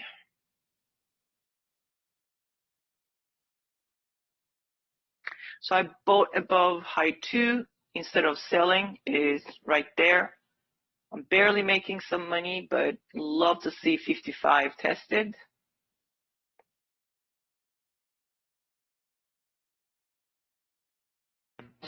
was trying to reach the 56.50 or 56.75. Excellent. All right, so high 2 going high above, going long above the 58. Once I saw the second entry bears failed, selling against a strong trend, I entered and we ran their small little stops, so we're going higher. So we reached that and we reached that. So the magnet is May high. But I hope I was able to clarify that, Edward. Although let me read what you wrote again.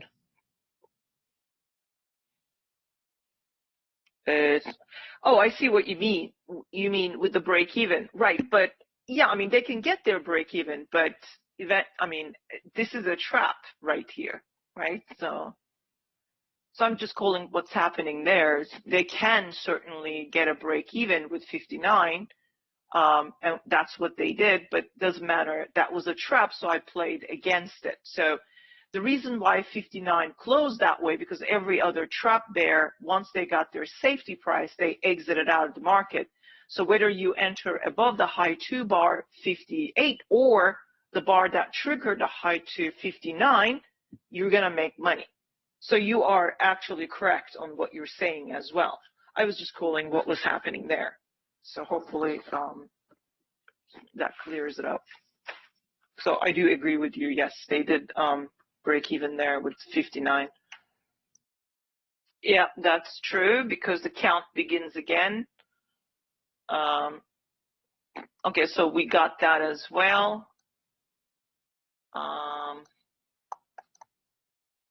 This is just beautiful price action today. We're going to my yesterday's measured move target, which is right there. We're so close. 61 has been my target. We reached one tick close to it, so we didn't really deliver it, but we will. We're going to go up, probably test is 61. I'm sorry, this is actually 59.75. We didn't get one tick close. Sorry about that. Because if we were to get one tick close, I would have been already exited out of the long because I'm still holding. I'm like, why is that? And then I realized I just did the math wrong. So I'm still holding. I want that target right there, 61 or 61.25.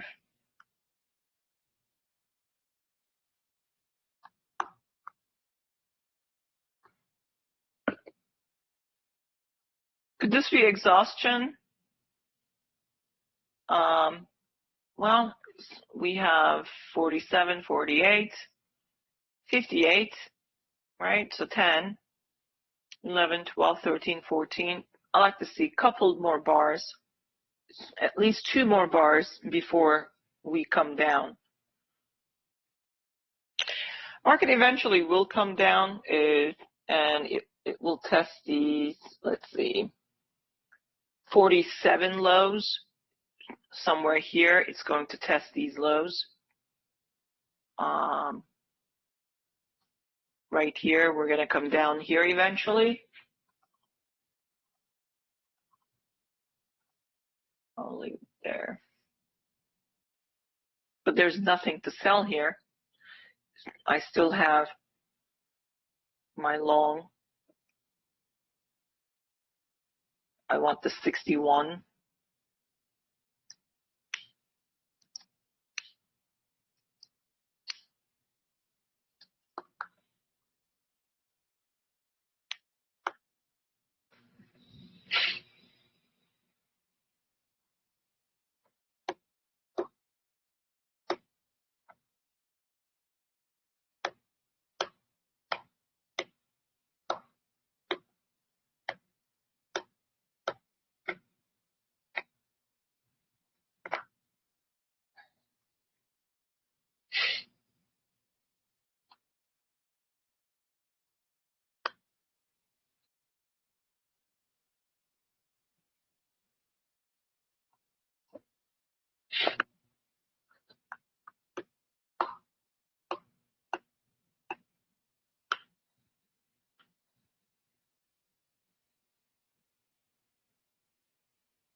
Okay, we have average 16 bars swing from 1:30 p.m. So either we continue to go up to small pullback bull trend, but I think we're due for a pullback here.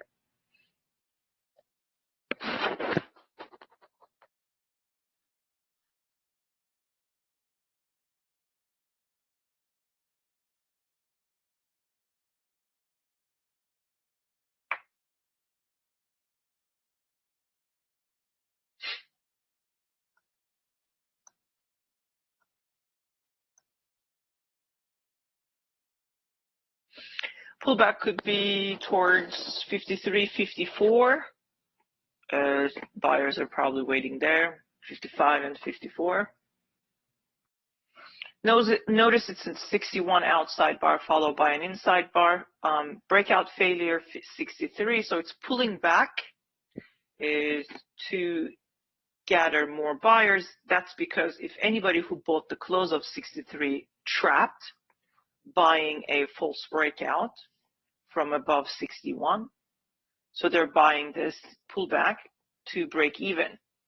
If the bulls cannot get a breakout here, they exit, and then we can quickly come down to 53, 57, and then further down to 53, 56, or 55 area, maybe even 54.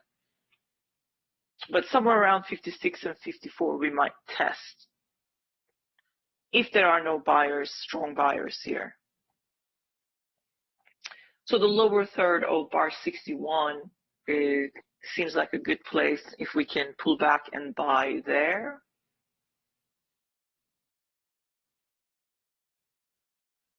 If bulls cannot close a bull bar above the pullback bar 64.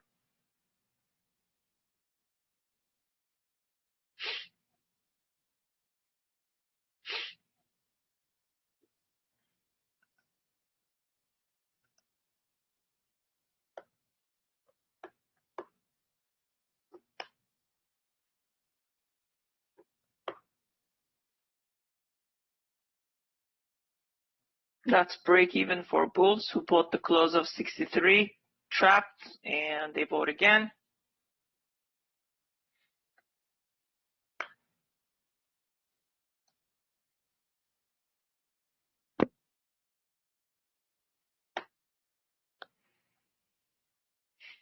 High 1, high 2 variation.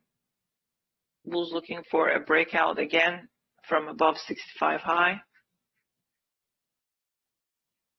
They need a bull close.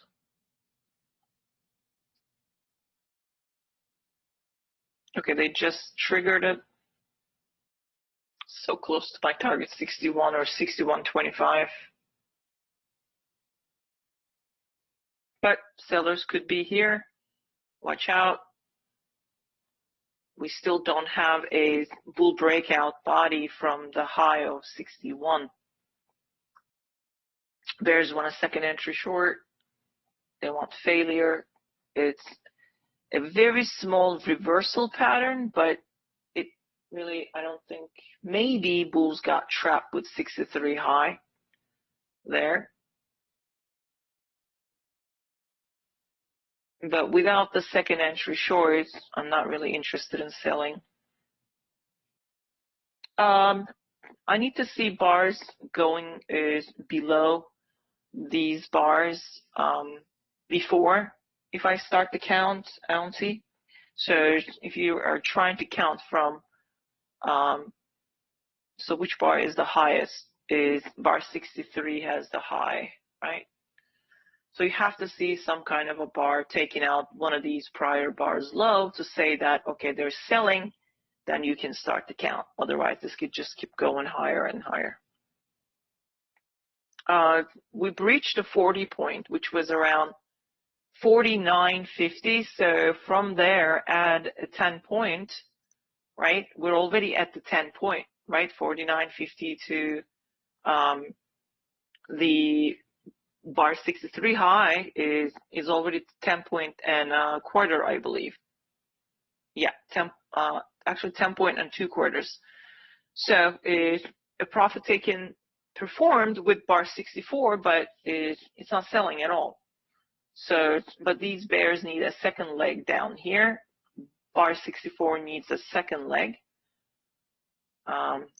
Maybe that second leg would initiate the second sell with a strong bear close. Then I would look for about 5-point scalp and see if they can give us a more than 6. That would lead to a 10-point bear swing. But that, none of that has even started, so very difficult to say that I can count for the bears here. It's still very bullish. And the pullback, even if bears sell, it could be maybe 3 points, maybe tops 5 points, but that's about it. If they go beyond 5, 6, then I expect 9 and 10 test is I'd be happy to sell and grab some, but first I need to see the second entry short.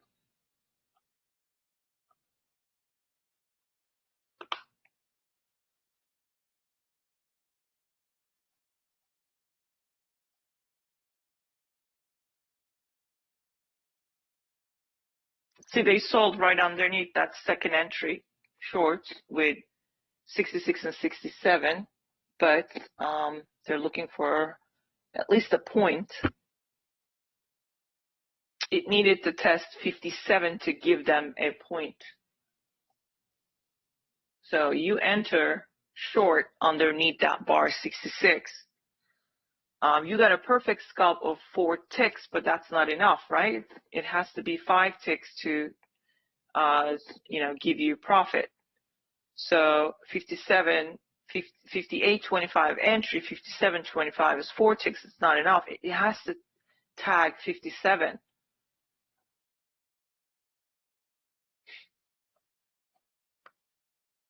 That's it. 61.25. We got the target on the hourly. There's still 27 minutes for this hour to close.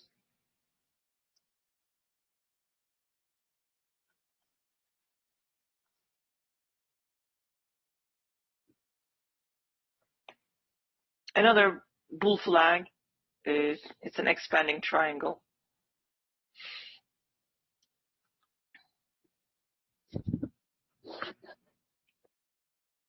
When the trend is strong, don't try to trade against it. So don't look for low twos, second sell, all that. Look for exhaustion at least, and then trap. Like, could this be a trap now? Final flag? Yeah, it could be. But you need to see some gaps closing before you start to sell anything. Still a very strong bull trend. So where can this come down? If we start to get bears, we will definitely come down around 53.75, 54.25. A deeper pullback could bring us down to 51 or 50 area, 53, 51, but it has to start selling. It has to show you a couple of bear bars. So from the high of 67 is if bears start to get another bear bar close here, there's a small head and shoulders pattern here. 5 point is at 56.25. So they might bring the market down, but it's still a flag. It's still a bullish flag. So without getting those bear bars, difficult to sell.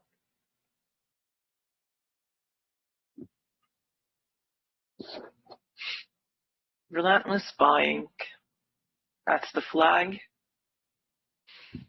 If we pull back to the EMA, is probably buyers there again. Or we're just going to keep going up and up and up, and at the end of the day, we will come back to the EMA.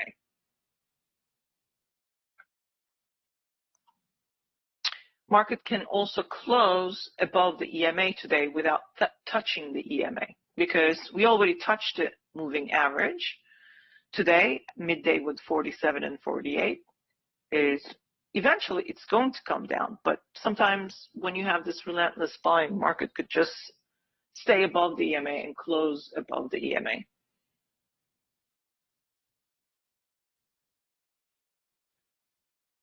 I would prefer a pullback here, and then when the institutional hour rolls in with 76 close, I would like to see another leg up. 56.75 is 5 points from the micro double top, 70.71 high. So if bears want to bring market down 5 points, they're going to have to test 56.75 or 1 tick below. So 5 points and a quarter, 21 ticks. So if we get that, that means they can push through and actually test, sell the market into 52.75 to 51.75. So I did sell underneath 71, and I did scalp. And that 5 point, it was 525, exactly 21 ticks with 56.50.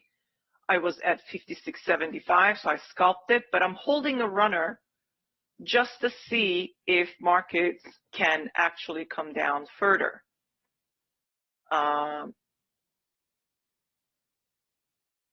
So I'm looking for bears to accelerate and do a little bit better here, is at least test the 53.55. But then again, a day like this, like I said, we could test the EMA, maybe come underneath a little bit or right around, and then we could just go up again. So we're entering into the last 30 minutes.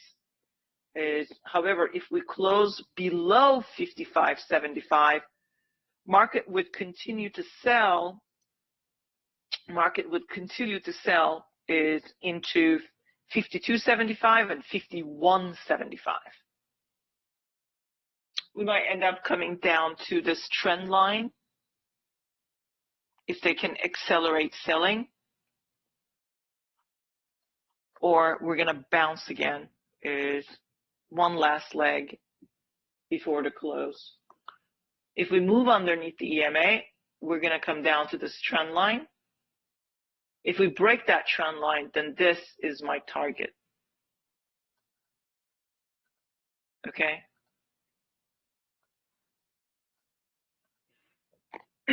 And that is 51.25. 51.75 is actually 10 points bears. Okay, so market could keep selling, but I need a body close, bears closing and taking out 55.75. So we get that. If we could just keep selling into that green zone, but I'm more interested in here because this is support. Breakout test. Also, this gap has not been closed, but we have a gap bar now. Okay, we have a gap bar. I think we are becoming always in short if we keep selling. So I need bear bars closing below the EMA, accelerate the selling. I have an exit. I've already scalped, but I have an exit order, another contract at 52.75. 9 point, but I don't want to see this. I don't want to see this gap bar 72 closed. I want this to keep coming down. Okay, so this is still my targets. 52.75, 51.75. But I see a bull bar close. I'm going to exit out. So bear's trying to get a bear flag here. But if they close the gap, we could make a new high.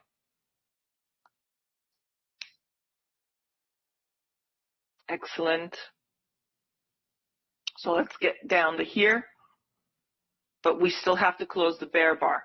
Without closing, there's no excellency. Obviously, it's just me getting excited because I have a runner and I'm still holding into 52.75, 51.75. And then I actually want acceleration and start to get down to here. 51.75 and then I actually want acceleration and start to get down to here.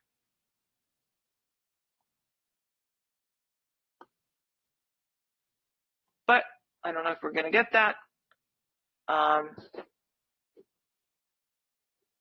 We might.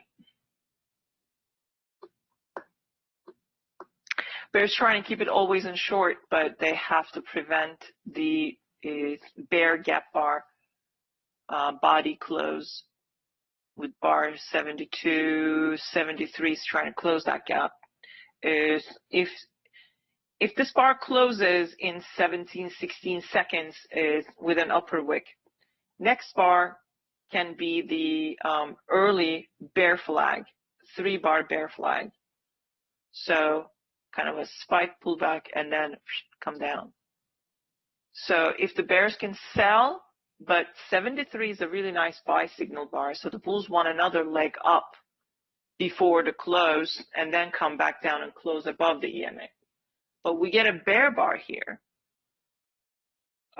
then bears got a chance still, bringing market down to here, maybe even accelerate and sell into here.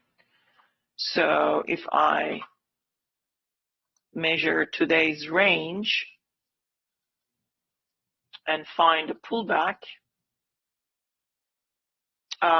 we could pull back to here, early pullback from this low to high, or high, yeah, low of day to high of day today. Is early pullback targets, I don't know.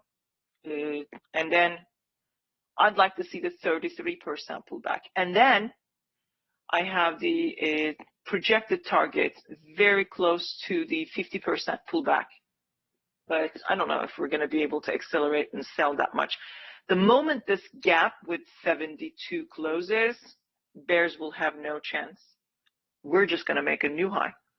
So it's very important that the bears keep that gap, body gap, with that 72 stay open. So are there any sellers here above this bar? I don't know. It seems to be not. So if anybody's going to sell, it's too late now. They closed the gap. There might be some sellers at the open of 72, but that becomes fix the trade kind of, you know. However, if we do close this bar 74 on its low and we get an upper wick, gap still stays open, okay?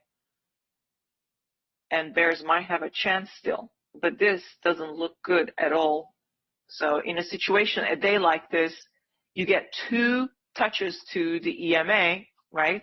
After like 2 hours, this is 2 hours of buying. So the first pullback becomes viable. So bulls are still trying to make new highs here. Still a bullish market, and bears kind of losing grip here now, which is not good for them. So that means we could keep going higher. So for the pullback there, but we make a new high, not interested anymore. Could we make a double top finally and then start to sell? Well, they closed the gap, so I'm out of my runner. No longer interested in that runner. So I went flat here. Now we have a trading range.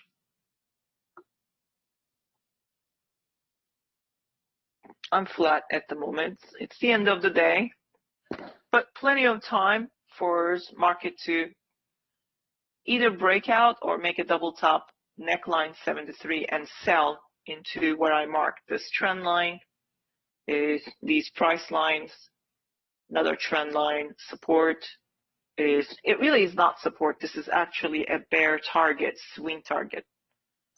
So I need to change the color. That's the target. But the moment we make a new high, I'm not interested anymore, because we could close above the EMA or slightly under the EMA today if we make a new high.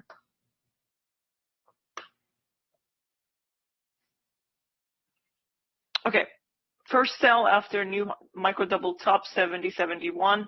It was under 71. Bears trying to get a lower high wedge, double top, lower high, second entry short. They're going to have to keep selling, take out the 74 lows or the open, but that is not easy because bulls closed the gap, the bear gap.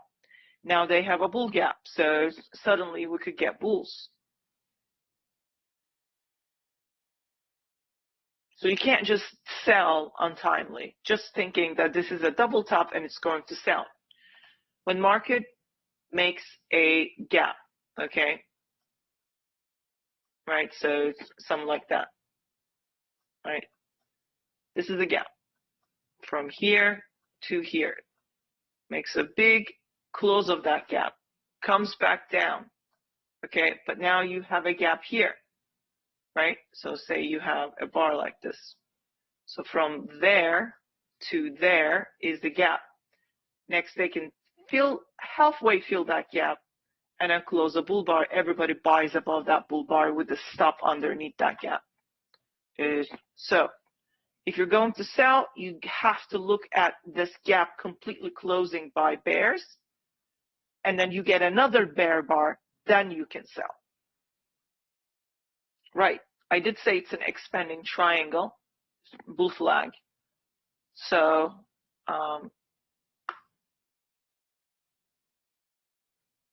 this gap is still open for bulls here.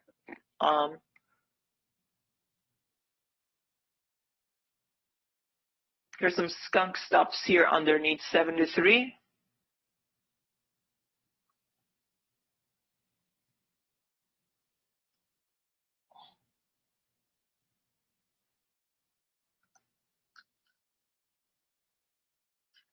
I'm measuring it from literally from the low of day to the high of day. Some will measure from this low, but I don't do that. So we close that bull gap. So now we have a good sell signal bar, and it's also reversal, but it's also support here, so that we need another bear bar. That bear bar will seal the deal for bears. That could accelerate selling all the way down here to 51.50.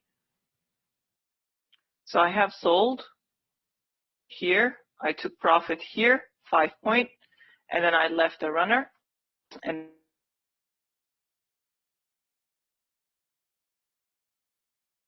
I think I've lost you guys. Can you hear me? Can you hear me now? Okay, I've lost the connection there because my cat decided to lay all over the laptop. Anyway, so sorry about that. So I scalp here, and then this went up. I exited because I see bulls pick out the high, and my stop was right up there. So I had every reason to exit out of that runner. Didn't run down here, but then I saw the bears close that gap. I sold underneath 75. Sold again with 76, and I want this line to be tested. But I did take profit partially at the 10 points, so between the 9 and the 10.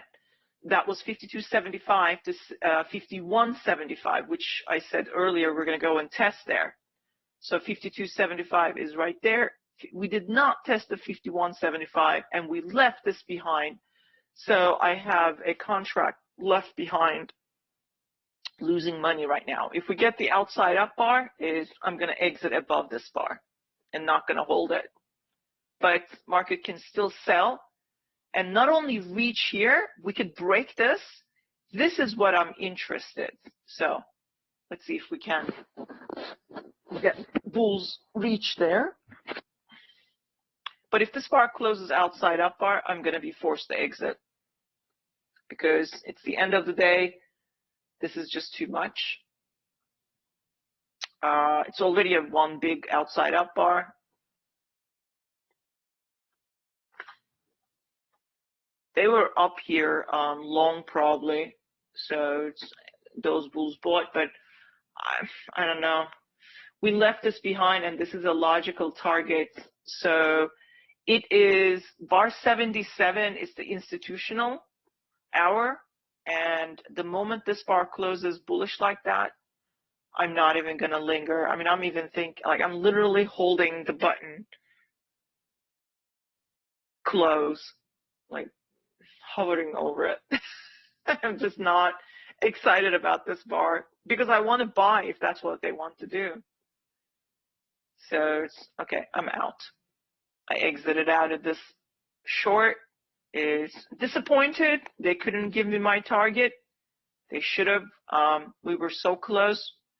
But remember, this is now a trading range, and all the way to the bar 75, we've been sideways.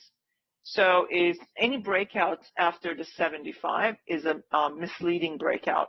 But this could also fail too. Suddenly you could get bears. I don't want to be stuck in that. It could be long, it could be short, because you're stuck in this now. So what it's doing is that there is a tight trading range, right? And it's just oscillating around it. We broke above it. We came back, broke below, go back up again, finally extend. Everybody's selling, and then it traps, right? And it could go higher. So I am flat. For the second time, my runner did not work. So what does that tell you, right? And you got to take the hint. So, but this one, I did great. Selling underneath 75, selling with 76, taking profit there at the 9 and 10 point area. But then I was holding, just wanted to see a little bit more, and then follow through. Just didn't happen. It's the end of the day. Imbalance. Market imbalance hour, anything goes. You have to exit out of your trade. You see a bar like this. So, and don't be surprised, next bar could reverse and come all the way down here, maybe even here. So but I have to remeasure then the pullback targets. So say they suddenly reverse this, then this is the 50%. We don't really need that anymore. I'll just keep it on the chart.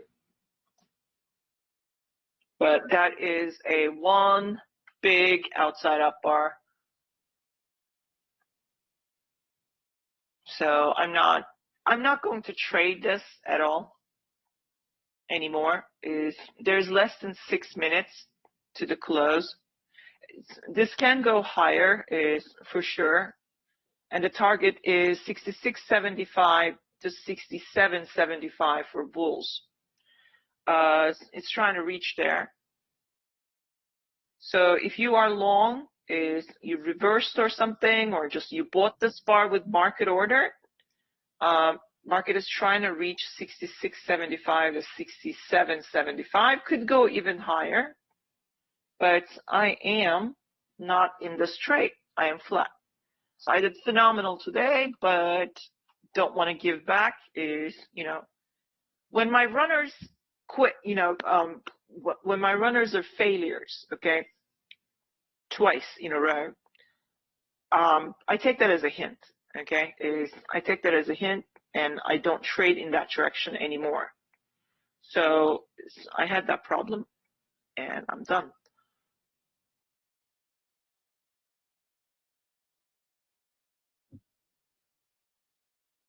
Bulls trying to reach the 66.75 to 67.75 area. That is the 9 and 10 point swing target above. So if you're long, you need to pay yourself there because it can come down.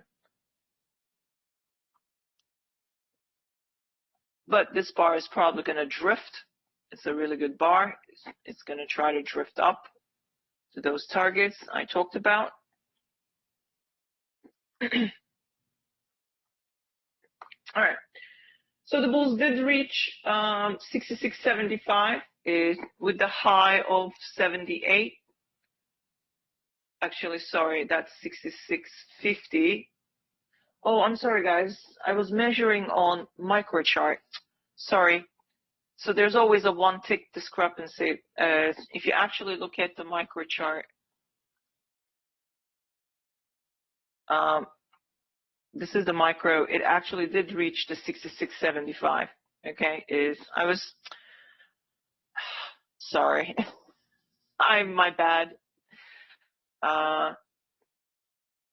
So there's always a one tick discrepancy on the ES and micro. ES, I should have said 66.50. That's 9 point, but it could still go up. I mean, but I'm not trading this, and you should be careful here. All right, let's leave all of this. I'm going to go through the chart. Okay, so we had yesterday is a bullish day, right? So, and we had a nice deep pullback and trapped the bears and then went right back up, closed above the EMA. Market opened up bullish, but 2 bear bars at the open. That's possible trend. So I'm looking for about minimum 6 bars is to sell. That's what I'm looking for. Small swing, I call it. If it goes beyond that, then that's great. So you can see after the 2 bars, 1, 2, 3, 4, 5, 6 bars down, and then we get the bar 9. First we get the inside bar. Bears were still selling, trapped, sold again, came back down, but that's about it. So the bulls showed up again because they bought at the EMA. It's also breakout test area. I did say that this morning, before I had all the technical issues, that we're going to test and overlap with this bear leg before we go up. Market could not move underneath the EMA. Is it always in short? Not really. We don't have any gap bars, and it was trying to gap down here, but and then the bulls closed that gap. There's nothing underneath the EMA closing. There's only one bar 8 closed, but no consecutive bear bars for me to say that this is always in short. It's just a pullback. It's a pullback and then the breakout, or you could say this was a breakout, this was a pullback, and that's it. So what I'm looking for generally is around 10 o'clock, 10 to 10:30. I'm looking for some kind of a small, tiny trading range, breakout of that trading range, and reversing back. If I'm going to sell, I want to see bear bars. I didn't get that. Instead, we went above that small trading range, start to close bull bars. To me, that right there is market is going to make new highs. We're definitely going to go above it. So what I do is I measure this and I look for how far. Look, we took profit there, went sideways, continued up, and I take some profit there and I buy again. We kept the gap open. So you can buy above every good bull bar if you wanted to. Like buy these, like buy that, buy that, buy that. Definitely buy these, buy that, and buy that. But you reached a magnet, maybe take some profit there.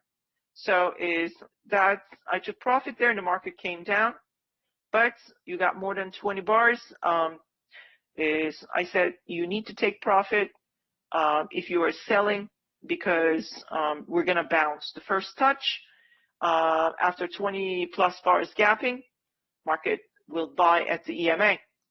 You can buy the very first bull bar if you like. So the market did that, and we continued up. And then I said around 1:30, before I left for lunch, because I came back a little bit later than 1:30, I believe, actually I came in right around here, I said, you guys need to look at bull bars and a swing long starting at 1:30 p.m. Count about 6 bars. If the bulls are still closing bull bars beyond 6 bars, then look for an hour to 2 hours of a small pullback bull trend. So we got the 6 bars, we got the 12 bars, we got 16 average, and then we get, look, so it's 48, right? 58, 68, right? So that's 20 bars, 21, 22, 23, 24. Even there, right? 24, we came back to where it was long, and then got a second leg. I did sell that. I was hoping we could come down more into 47 area, but that wasn't in the cards. Because in a day like this, you're getting, look at this, you have 48 or 49 to 69, that's 20 bars plus gapping. Every time you get, okay, in a day like this, twice 20 plus bars gapping, expect another bounce. Even if it moves underneath the EMA, you want to get another bounce and market to make a new high before closing. Now today can do this, it's probably going to sell and close underneath the EMA. It's not going to close above the EMA, it's going to close underneath the EMA because there are sellers, they were looking for, okay, this area to be tested, stuck there, they're selling higher, they want at least market to come down to here, if not, a little bit underneath the EMA.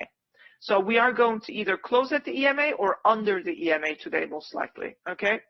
So I'm going to open up the questions. If you have any questions, please do ask on the GoToWebinar.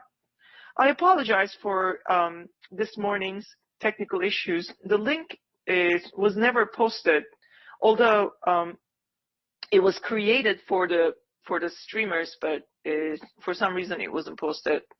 So I can't post those links. I don't have access. There's nothing I could do.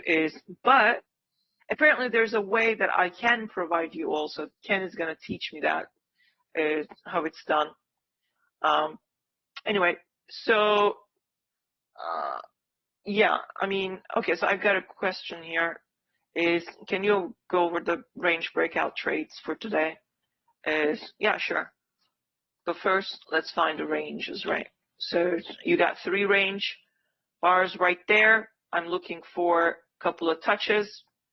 Here, let me do this. Let's make this a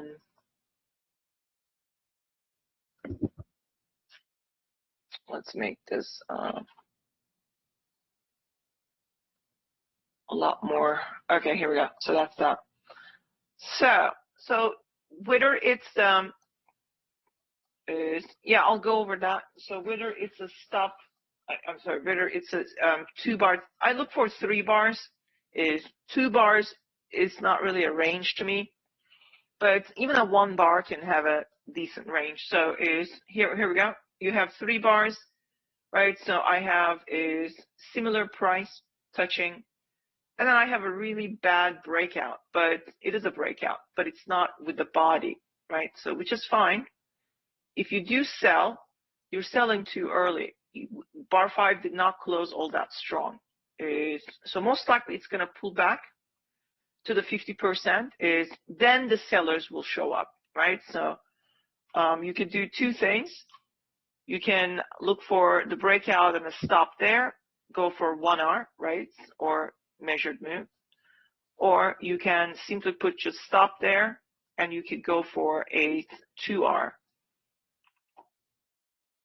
That's your 2 hour before it reversed back up. So now I'm looking for another range, but it's only, well, this isn't really, well, I guess you could say this is a range. I'm going to take this. Where are the range? So there's 3 bar from there to there. Maybe you can take the 4. So that's a touch, that's a touch, that's a touch, but no bear breakout. You cannot sell. So now the 50% of this range, right? You can even take all of this from there to there, right? So 50% of this range, you got bulls closing bull bars. I don't have a bull breakout there. Only with the wick, that doesn't count.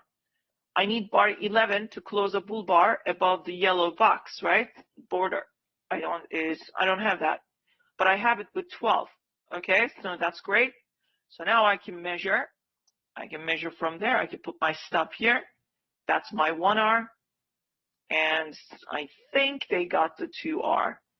They got the 2R right there. Look at that, 2R, and then comes down. There's another trading range that you can measure from there, but let's go from here first, right? So that's that. Where's the next one? This is a breakout. Oh, there's one right there. Say you didn't enter there, but you see one. You came to your desk and you're looking for some kind of entry. So here's a range, right? Where is the top? Right there. Look how many bars is actually touching. We have a breakout. Okay, that's great. It's a big breakout though. I don't like that. That's just too much. When it is this big, you can buy one tick above that bar. But expect a pullback you can also buy the pullback too. See, here is the 50%. We never came down to 50%. So that means it's going to keep going up. So if you bought above it, put your stop there. That's your 1R, right? And that's your 2R. And then that's your 3R. And then that's your maybe 4R. I don't know if we're going to get there. Right, so here is that is nope, we did get the 4R. If you actually snap it to the highs and the lows, that's your 4R. Just from this tiny little trading range, you got to break out, hold it. You can trail your stop, but how do you trail your stop? You see these highs? Every time the EMA crosses that high, right, then I know this is going to keep going up. I should be finding these little trading ranges, buy the bullish breakouts, not sell the bearish breakouts, right? So here's a new high. The EMA did not cross that high, but it did here. So there was probably some kind of a trading range. So if you sell it, you may make some money, but barely. So better to actually look for a bull breakout and buy that instead with a stop underneath here. So those are the things that I look for. There's another one right here, right? So here is I could take this whole area, right? Or here is a tiny little area, right? So here we go. Look. That is not a good breakout. You cannot sell that. Is there a good bull breakout? Yes, there is. Bar 27. If you put your buy stop order, you didn't get filled, but it pulled back to the 50%, right? So 50%, I'm not really getting any bear bars closing nor breaking down. So now I'm getting the bull bar. Oh, that's great. So now I want to see is another breakout, right? So here we go. Another breakout. That's it. So the bar 37 is your breakout. So instead of entering above 27, now enter above 37.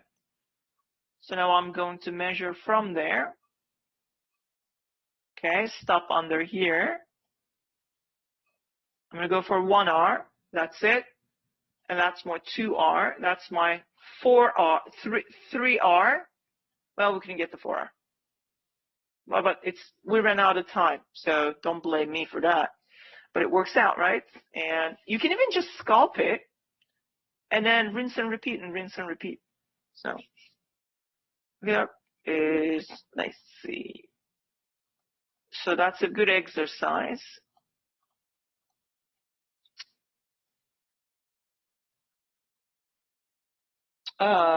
Any other questions? Any other questions?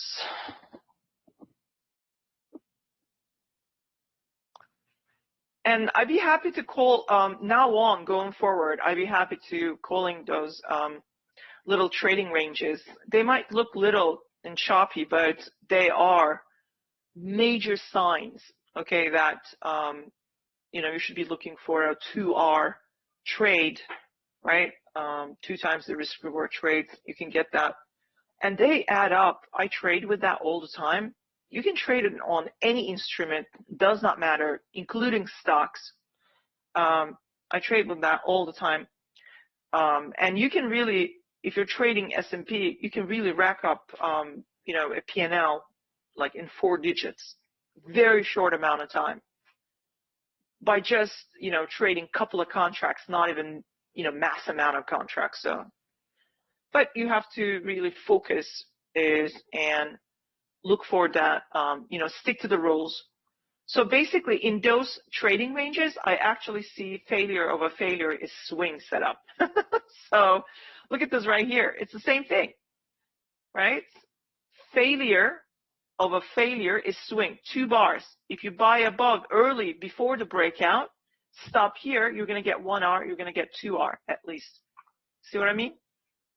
Failure, bullish failure of a bearish failure. What is the rule? I'm looking for 2 consecutive bull closes. I put a buy order above 17, put a stop below 16, and I go for 1R and I go for 2R. Same thing maybe around here, right? So I could look for that. This one did break out to the downside. So you get a trading range right here also. Let's take a look at this one, right? Failure of a failure, micro double top and a micro double bottom, 2 bull bars. Buy above, stop below, right? You might get the 1R, okay? If you don't get the 1R and the bears take over, right? If they sell below this with a stop above, eventually your stop is either underneath 23. If your stop don't get hit, mine was under 25, I got hit. I got killed. But you can also put it underneath this higher low. Then you're safe. Then you buy again above a good signal bar and you break even. You break even above bar 26. Did you guys follow that? So I entered here, right? And I was looking for is 1R, 2R with a stop here, but not a good idea putting the stop there. You should put the stop here, right? Use the higher low if it's nearby. And you're not getting it. You didn't even get the half R. That should be signaling you that this isn't working out and the bear's about to take over, because they're looking for a failure of a failure is swing. So they want to sell underneath this 29. But the problem here is that bunch of wicks. And these bears know that these bulls are trapped. So they're looking for, they know that the bulls are looking to scale in and fix, so they may not go too far.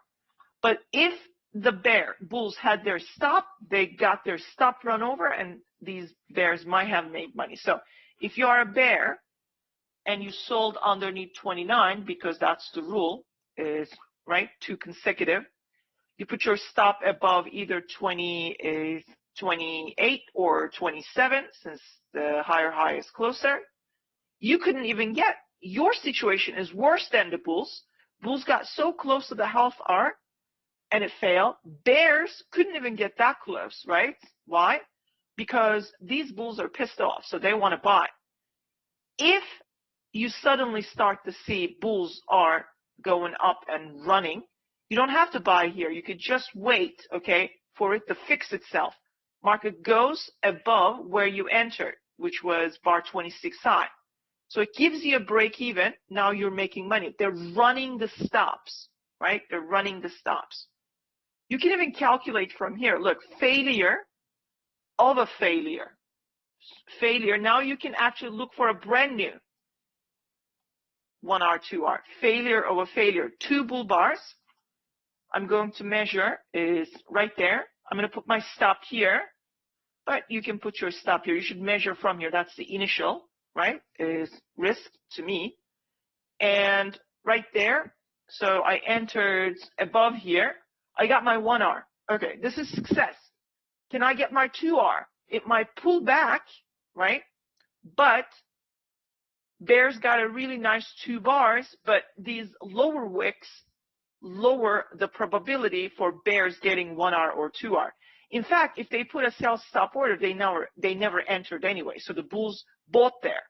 So that's 1R. There's stop either underneath 35 or the lower low, the nearest lower low, right? And look, price went back to 1R. They're back to making money again. And they got their 2R. Anything more than that, you don't have to, I don't have to put on the chart. That's just your runner. So that's basically what it is. I'm finding those like 3-bar ranges, and I'm looking to see is if I can actually buy and make money. I'm always going for 1R first, always striving for 2R later. Okay? But in this situation is this was high 1, high 2, okay, is at the EMA, and leg 1, pullback, leg 2, pullback, leg 3. So it's a wedge bottom at the EMA, double bottom, reversal. So basically you have double bottom and a neckline, and the bulls took out that neckline. And we have a gap, bear gap, bull gap. Bulls close the bear gap, and now even gapping up. You see something like this? Huge gap. You can even measure the gap if you want. So here's the gap from here to here. I can even put right there. That's your first target, 1R. And that's your second target, 2R. Look, as price goes to 2R, it goes into a fizz-a-bit. So it just, because everybody is taking profit and suddenly bears are making money, bulls are pissed off, they're going back up. God knows who measured what. But if you measure that bull gap, right, from here all the way to where your logical stop goes, that'll give you a great swing targets. So many ways to measure, but these are the ways that I look at trade structuring. So, all right, everyone, have a great day. Tomorrow is Al Brooks, so don't miss tomorrow's webinar. And then I take over around noon, okay? And I will close day. And then Brad comes in on Friday. It's a full day, Brad. Okay, bye, everybody. Oh, wait, there's one more question. Would you please explain a little about your money management when you add contracts? Well, very simple. If I'm long and I see buy to close bull bars or buy to close and a close higher, immediately I add another contract. Here I'm at the highs. I'm probably not going to add another contract. In fact, I'm going to start paying myself. This is a pay yourself zone. And then I start to see bull bars and a breakout, right? I will start to buy. This is the first breakout of a 4 or 5 bar trading range. Probably it's going to try to pull back. And then after that pullback, I start this trail buy stop orders. I enter. This is a phenomenal bar. I'll probably buy above it. I will not buy above this bar. It's a profit-taking bar. I might actually pay myself there as well. So that's how I do. However, if price goes against me, okay, so for example, let's say I sold here underneath the second bar, right? And I didn't enter because they didn't fill me with bar 3. It never went one tick below to activate my sell stop order. But say I trailed my sell stop underneath and I got filled, right? And I'm making money. Suddenly this bar closes, right? I entered here. This is my entry, and this goes against me. So what am I going to do? 2 bars, leg 1, pull back leg 2. So basically, this is actually a leg 3. Before the leg 3 starts, it's the pullback. So what I can do is I can either wait for market to fix it, or I put a sell order right around there, okay, and wait to get filled, right? That's my scale in. But I never got filled. That contract never got filled because bar 7 never went above bar 6, right? And I didn't sell the close of bar 6 because it's a bull bar. I want to sell above it. So I didn't have to enter and increase the risk. This bar not only just opened here, came all the way down and gave me my target. So if I were to enter here with a stop here, I'm going for a measured move target. That's 1R. Nothing's closing below that. I'm never going to get to 2R, right? So no bear. There's 1, but there's no consecutive. So Some will continue to sell underneath. Those got trapped right there. So if I were to keep selling and trap because 9 went one tick below 8, a lot of bears got trapped there. So they're looking for either a good place to sell or a good sell signal bar. You got 1, 2, 3, 4, 5, 6 consecutive bull bars, tight bull channel. Do you think anyone's going to sell this? If anyone's selling this, that means didn't actually finish the course, have no idea that you cannot sell against a tight bull channel like that. Their bulls are going to fade any bear bar they see. So where can you sell? You see something like this, you just simply don't sell. You exit out of your short, you take the loss and call it a big scratched trade. You lost it. You made money, you lost money with that runner because you were so stubborn after 2 bars, 3 bars. There's a bull gap.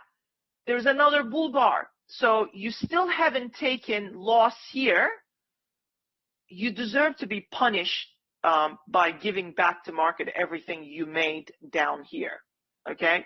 So once you see a big gap here, and that gap is never even tagged, and the market is keep closing bull bars, taking out the prior highs where you sold and had a stop. If you haven't let your stop honored, not exiting here, okay? Instead, you're selling again against a very strong bull leg that broke the prior high, okay? You deserve to be punished because you don't know nothing. You know nothing, Jon Snow, okay? So that's what you are. Just exit. You see these bars stacking with the gaps forming because gap means everything. Gaps create more bullish pressure, okay? You have to pay attention to those. How do you sell? If you are a strong bear, well, listen, even the strong bears will be like, let me put it this way. Smart people know when to change their minds, okay? Listen to Al, for example, Mohammed, or Amir. I don't know who asked this question. Smart people will change their directions or views or decisions very quickly because they see something that is not going their way. Like Al says, I'm never married to a trade. I trade what's in front of me. If I'm wrong, I'm wrong. There's another better trade here. I don't want to lose that trade. I'd be happy to take the loss here, either let my stop hit or I see this gap and in the next bar closing higher, you have to exit above bar 12. And this is going that way, then take the loss and reverse it. Because now you have a breakout of the structure. You have a measured move. You have a measured move, right, to the upside. So why sit in this trade? Oh, sorry, that's like this. Measured move to the upside. Why you sit in a losing trade and let it multiply and multiply, that you can actually exit and go for this. Not only what you lose here, you make it back at the 1R, okay, or the measured move. You also make a lot more than what you made down here with this sell short trade, okay? So, but the strong bears could, I don't know, add here. They might add here. Tomorrow they might add. They can hold because they have probably $100,000, $200,000, $500,000 in their account. They can hold a position overnight that is still losing and it won't bother them. I cannot do that. So how do you measure, just do the money management? Something's going against you, take the loss, reverse it, and when it's going your way, you start to get strong bull bars, keep adding. It goes up, say 10 points, pay yourself. It goes up to 15 points, have a little scalp. It goes up to 20 points, have a lot of scalp because it can come back from there. But today is a special day. A day like this will last a long time, trending, okay? Especially you don't get bar 40 midday reversal and you still have the gap. The first touch of the EMA, buyers will buy and will make new highs. And then you get another 20 bar gapping, expect another tagging, maybe even underneath the EMA. I said that, by the way. I warned you guys. Buyers can show up. So remember, I was selling here scalp and I was holding a runner. I exited above 73. My runner didn't run. So, and then I sold again 75 because that's a really good second sell, and wedge top, double top, lower high. So I know I'm going to make money. I did make money and I left the runner, but my runner did not run. I am not going to linger in a trade. This started to go up. I said, this is an outside up bar. I cannot take too much risk. It may not reverse. I exited my runner with bar 77. It ate into my, winnings over there, but who cares? I made the money. So really, you have to practice and get a better understanding of how these days unfold, how the trends begin, how the trends end, is how measured moves work. How do you, what's a stop order market? What's a limit order market? Is then you can add to your winning trade and you can just fix your losing trade or exit out of your losing trade, reverse the market and make your money that way. So, but it all requires a lot of practice. You have to practice. You can't just learn by looking. Learning by just looking and listening and watching is a good thing, but it's just only 20% of the job. Then the real work begins. You apply what you learn to the live charts, okay? Trade and sim. Learn to sweat. I mean, when I first started, I was sweating so much. I had to take a shower every day. I was disgusted with myself because I was so stressed, okay? And I realized, I don't know what I'm doing. I really need to learn this from someone who knows what they're doing. And that's when I decided to spend a 10 grand and paired up with this hedge fund owner who was a floor trader in Chicago, taught me how to trade S&P. He said, what market do you want to trade? And I said, I want to trade all the markets. And he was like, no, you don't have the capacity to do that, and I don't have the time to teach you all that. So do you want to trade stocks? Do you want to trade options? Or do you want to trade futures? What do you want to do? And I said futures, because then he actually decided that I should be a futures trader and not worry about the rest of the markets. So I said, I want to trade NASDAQ. He said, no, you're going to trade S&P. This is what I want you to focus on. He actually worked on me with S&P, and then he had his assistant showed me how to trade oil. So it was a really good, but I really love the S&P more than the oil.